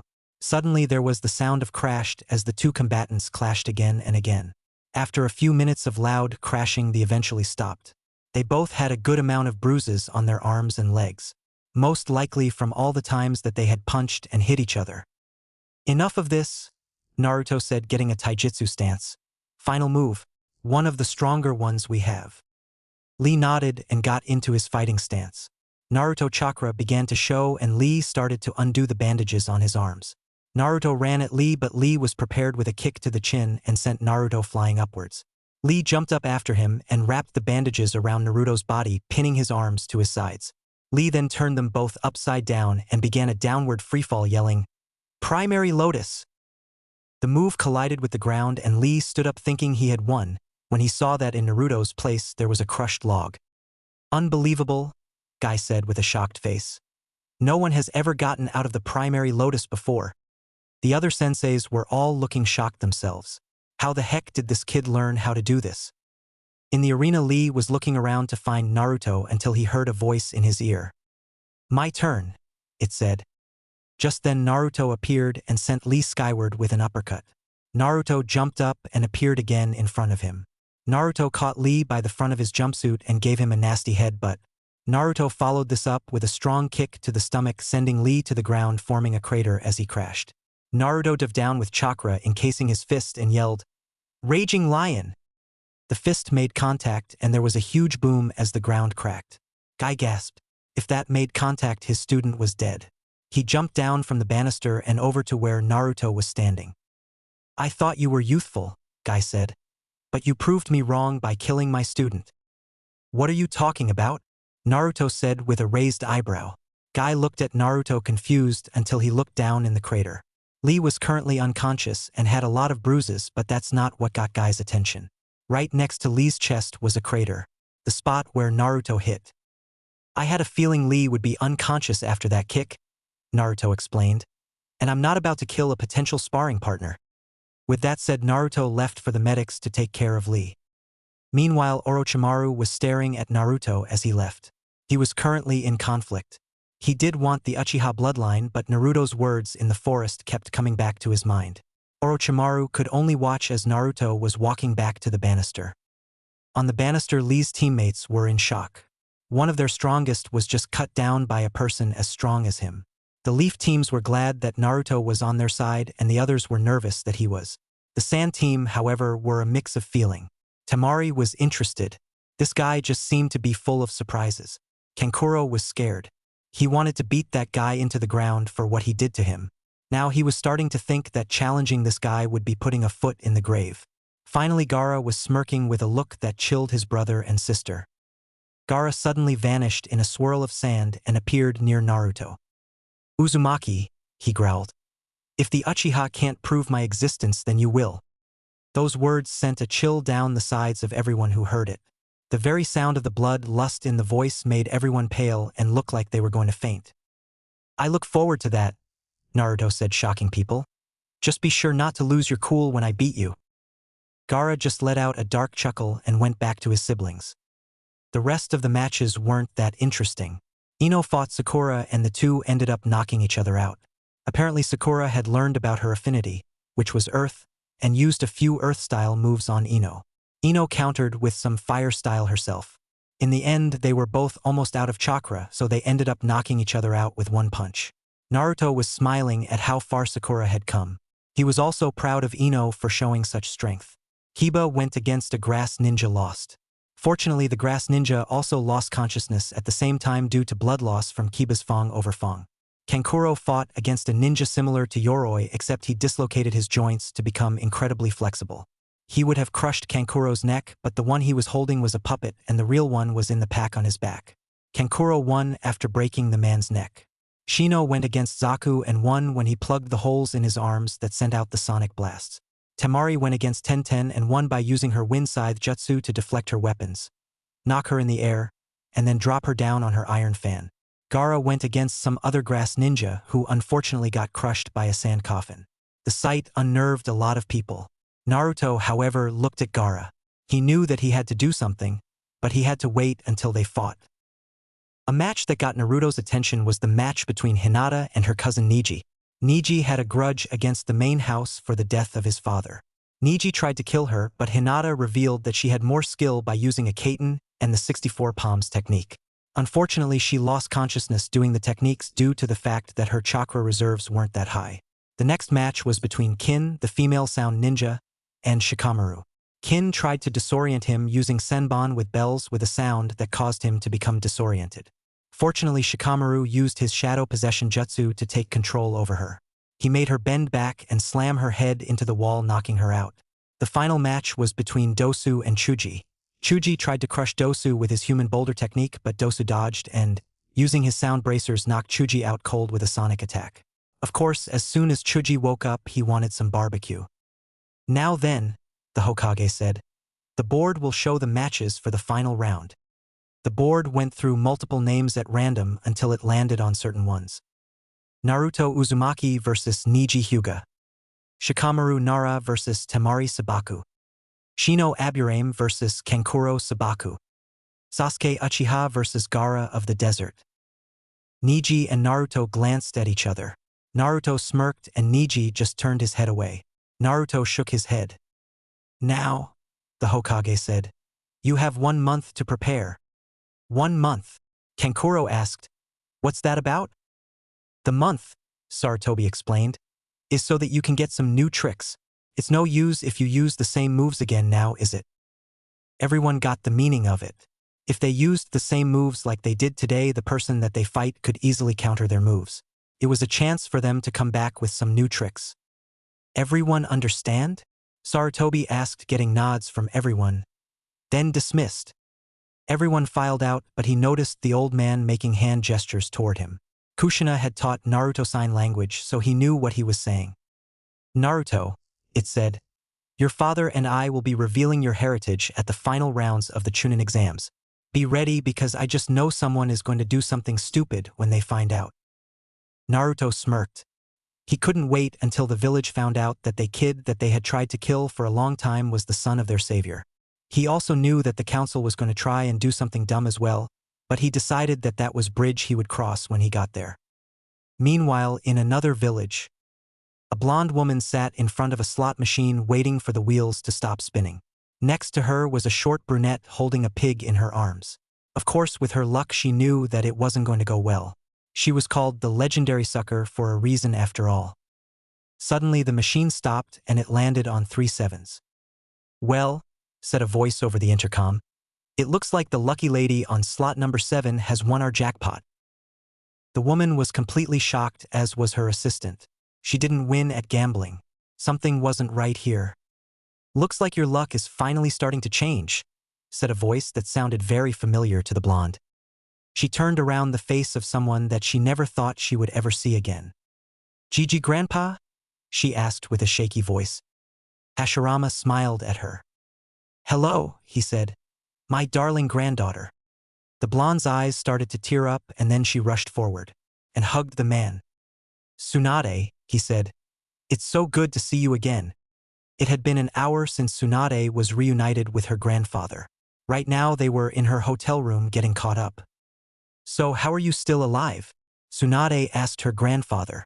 She was happy that she was alive, but she was curious. Well, he explained. Since I lived the life of a righteous warrior, I became an archangel for Kami. We met someone and trained him. After he returned, so did we. We? The brunette asked, the pig still in her arms. The brunette was named Shizun. She was Tsunade's assistant and apprentice. The pig's name was Tun Tun. Though she wasn't used normally, the pig could be used to sniff out people. Her nose was as good as a ninja dog's. And Tun Tun is a girl, right? We, Hashirama explained, as in the other Kages and Kushina. The girl's jaws dropped. They were back. Oh man, this was going to be an interesting day. So who did you get to train anyway? Tsunade asked, clearly curious. Naruto, he explained. Your godson. And Naruto, Swanda stuttered, is alive. She had been told that Naruto had died during the sealing. Right now she was upset that she had been kept from her godson for so long. What happened? She asked, a rise of anger coming. A few seconds later, they did what? The cry was heard over the elemental countries and some other places. Sand Village. The sound of the voice knocked a lot of people out of their seats. They also had this feeling of dread. They brought it up to Gaara killing someone. Wave country. The shout was here all over the village. You hear something, Grandpa? Inari asked. The old bridge builder just shook his head. Akatsuki base. Everyone jumped up at the yell. What was that? Haydn asked as he looked up from his ritual. I have no idea, Kisame aid with a nervous look. City outside the elemental countries. The shout shook the 5 teens out of their seats in front of the TV. Dude, a green-skinned kid with pointy ears and fangs said, what was that? I have no idea, said a spiky-haired kid with an eye mask. Someone's obviously angry, said a girl in a blue cloak with the hood up over her face. The other two, a guy who was half machine and an orange-skinned girl, just kept quiet, wondering who had let out such a loud yell. Back in the elemental countries, Tsunade Shizune, with Tuntun running next to her, and Hashirama were all making a beeline for Konoha. When I get there, Tsunade growled, there's going to be a whole lot of shaking going on. Shizune was having similar thoughts to her master, only she wasn't thinking of crushing people like bugs. Back in Konoha, Naruto as heading home from the preliminary rounds to see if he could get his dad to train him. Naruto walked in to find his mom and dad making out on the couch. Gross, Naruto said, making the two separate. Old people love. We are not old, Kushina growled as she got off. Her husband flushed. So what is it you need, son? Minato asked, a little annoyed that he had interrupted them. I need someone to train me for the final exam, Naruto said. Well, Minato said, since you're old enough, I think it's time that me and your mother taught you some of clan moves. Clan moves? Naruto asked. Yes, Kushina said, grinning. You'll spend a few weeks training with me and then another training with your father. So what are you going to teach me? Naruto asked, his curiosity getting the better of him. Well, Kushina said, rubbing her chin in thought. You know sword techniques from Kamiyami and Shinigami, correct? Well, I can teach you some of the Uzumaki techniques that will be able to throw your opponents for a loop. Then your father can teach you his prized moves. Really? Naruto asked, getting nods from both of his parents. Cool. At that moment, an ANBU appeared. Fortunately, he was one that Sarutobi trusted with the secret that his parents were still alive and who they were, so Minato and Kushina didn't have to hide. Uzumaki-san, he said. The council has requested your presence. Oh, brother! Naruto groaned as he smacked his forehead. The ANBU vanished in a swirl of leaves. Naruto walked out the door saying goodbye to his parents and left for the council room. As soon as he entered, the Rose Haruno started going off. What have you done to my daughter, boy? She yelled angrily. What are you talking about? Naruto asked. My daughter, the Haruno said angrily. She has stopped trying to win the heart of the Uchiha and now she going out with some big-eyed freak. You mean Lee? Naruto said, realizing what she was talking about. Mrs. Haruno, I have done nothing to your daughter. On a mission we had, she finally realized that it was not going to happen, especially since Sasuke is now dating Haku. So she's given up her crush and is now trying to find an interest in other people. I know you've done something to my daughter, you little dash. Enough, Lady Haruno, said another councilman. I think we should get down to the topic of how the boy became so strong. I had a few good teachers, Naruto said. Now if that is all, then I will be taking my leave of this place. You will leave when we tell you to, brat, said the same councilman. There is no way someone would want to train a brat like when the Uchiha dash. You know, Naruto said, cutting off the councilman. I'm getting tired of this. He turned to the council as he continued. It's always the Uchiha this, the Uchiha that. You people really need a wake-up call. Listen, how long have we been without the Sharingan? A long time, and the village hasn't gone up in smoke yet. I mean, if we really needed those eyes as much as you say, then I think we would be dead right now, since the one who has it right now hasn't even used it in that long of a time. The council was floored at this. They had just been schooled by a 13-year-old. Naruto smirked as he saw that the council had just been effectively shut up, so he decided to leave via Shushin. Naruto reappeared back at home. It was currently dark, so he went upstairs and went to bed. The next morning, he woke up to find a note with his mother's neat handwriting. It read, Dear Naruto, me and your father had some business to take care of, so we won't be back until this afternoon. You can meet me around 5 to begin your training. Love, Mom. Naruto put down the note and started making his breakfast. As he started eating, he couldn't help but think. What was it his mother and father had to do? Meanwhile, at the hot spring on the other side of a village sat nearby the women's side of the hot spring. He giggled perversely as he watched them. He was so engrossed in his research, he didn't feel two presences behind him until he was lifted up off the ground the throne in the opposite direction of the hot spring. He got up to see a very angry Minato and Kushina standing in front of him. He paled suddenly as he felt the killing intent rolling off of them. Jiraiya, Minato snarled. You have a lot of explaining to do. What do I have to explain? He asked, stuttering out of fear of what they were going to do. Don't play dumb, Kushina yelled, getting the attention of the girls in the hot springs. You were supposed to watch out for our son. I can't believe that you would take your research for that perverted book over your duty as a godfather. Actually, I can believe it. Not to mention, Minato said. He peeped on our honeymoon and wrote that down in his book too. Kushina's eyes widened as she looked at her husband, then she turned to Jiraiya with a look of absolute rage on her face. Jiraiya was currently in the process of wetting himself. Kushina picked him up and started beating the tar out of him. When she was done, Minato got a few punches in. Jiraiya was in agony and was hoping that this was the worst of it. Man, this guy was stupid. He was then picked up by both and given a hard haymaker to the face, sending him flying towards the hot springs and smashed through the wall. Jiraiya groaned as he got up and froze when he felt a lot more killing intent from when he did earlier. He looked up to see a lot of angry women. Girlish screams were then heard all over the village, and Anko felt herself wanting to laugh for some reason. Luckily, the girls were so busy beating on the perverted Sannin that they didn't see the two who had beaten him first. Later that afternoon, Naruto and his mother walked to the ground where they would be training. They arrived at a large plain that had a lot of dummies that were usually used for sword practice. Okay, Naruto, Kushina said, getting in a stance. Show Mama what you can do.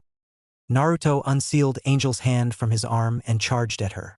Kushina brought out a katana that was made from the same material as Naruto's sword. The two charged at one another and clashed. The sound of singing steel rang through the air as their swords clashed again and again. Eventually, Kushina decided to get a little devious and knocked Naruto back with a sudden knee to the gut.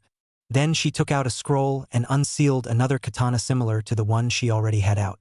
She charged with both drawn and brought them down on Naruto's sword. Naruto was knocked back, but managed to catch himself. Is that all you got, my boy? Kushina taunted. Naruto just smirked and undid the bandages on his other arm. Kushina saw the kanji for devil and knew what was going to happen next. Naruto set Angel's hand on his back and reached for the mark. He unsealed a new weapon. The blade was as long as Angel's hand, but unlike Angel's hand, this one was pitch black. The handle was wrapped in a blood-red material and there was the design of a skull on the hilt. The blade was split in two up until about inches from the hilt. So you've brought out Shadow Claw, Kushina said with a smirk. She charged at him as Naruto brought Angel's hand out and charged at Kushina. The swords all met and Naruto was starting to get an upper hand. It was then that he decided to show his mom what he could do with this one. Naruto drove his Angel's hand into the ground and held up Shadow Claw. Naruto then started to radiate energy like he did at the bridge in Wave Country. Only instead of glowing white, he was letting of a black energy. The sword was then covered in black energy. Naruto saw his mom was doing the same with her swords. The two drew back their swords and yelled out their attacks. Abyssal Slash. Light Cross. Naruto swung his sword parallel to the ground and sent out a huge wave of black energy. Kushina formed a cross with her swords and swung them both, sending a cross-shaped energy blast at Naruto. The two moves collided in the air and there was a huge explosion. The dust cleared and it showed the two of them still standing. Not bad, kiddo, Kushina said, panting slightly. Let's get started on our training. Naruto smirked. Then two got down to business. Meanwhile, at another training ground, Sasuke was panting as he had started his training with Kakashi. He saw currently trying to get some taijutsu stuff down and he was having a bit of trouble. Sasuke wanted to, but he didn't use his Onyx Sharingan. He decided to save it for the finals when he fought against Gaara. Come on, Sasuke, Kakashi said. Is that all you can do? I'm not about to be brought down here, Sasuke said as he got up. Meanwhile, at the Nara clan home, Shikamaru was currently staring up at the sky watching the clouds roll by. Shikamaru. Oh crud, he thought as he got up to see his mother walking toward him. "What are you doing out here?" she asked. "You're supposed to be getting ready for the next part of the Chunin exams in a month." "You know, Mom," he said. "Dad is just too lazy to try and train me." "Oh, he'll train you," his mother said, brandishing a frying pan from out of nowhere. "Even if it kills him." "Oh man," Shikamaru thought. "What a drag." Meanwhile, at some hotel, Kankuro was fiddling with one of his puppets while Temari was just sitting at a windowsill and Gaara was in his room. "Shouldn't you be coming up with a strategy?" Kankuro asked his sister. "I won't need one to beat that lazy pain in the neck," Temari answered. She glanced at the door that led to her brother's room. "I wonder what he does in private," she said aloud. "Don't know," Kankuro said. "Don't think I want to know." Last one. Meanwhile, at a small base outside the village, Orochimaru was going over the plan for the invasion of the Leaf Village. He had gone over it plenty of times and it was foolproof. He got up and was starting to walk to his chamber when he heard a voice in his head. "You can't do this." He turned to find a conveniently placed mirror and saw a reflection of himself. Only the purple paint under his eyes weren't there, and its eyes were green. "You can't just destroy the village that brought us into this world," the reflection said. "You can't stop me," Orochimaru said to the mirror. "I will destroy this village and then take this world as my own." "Not if I can help it," the reflection growled. Orochimaru had had enough of this and punched the mirror, utterly destroying it. Orochimaru laughed as he walked away from the now broken mirror. "Pathetic human," he said, his yellow eyes glowing.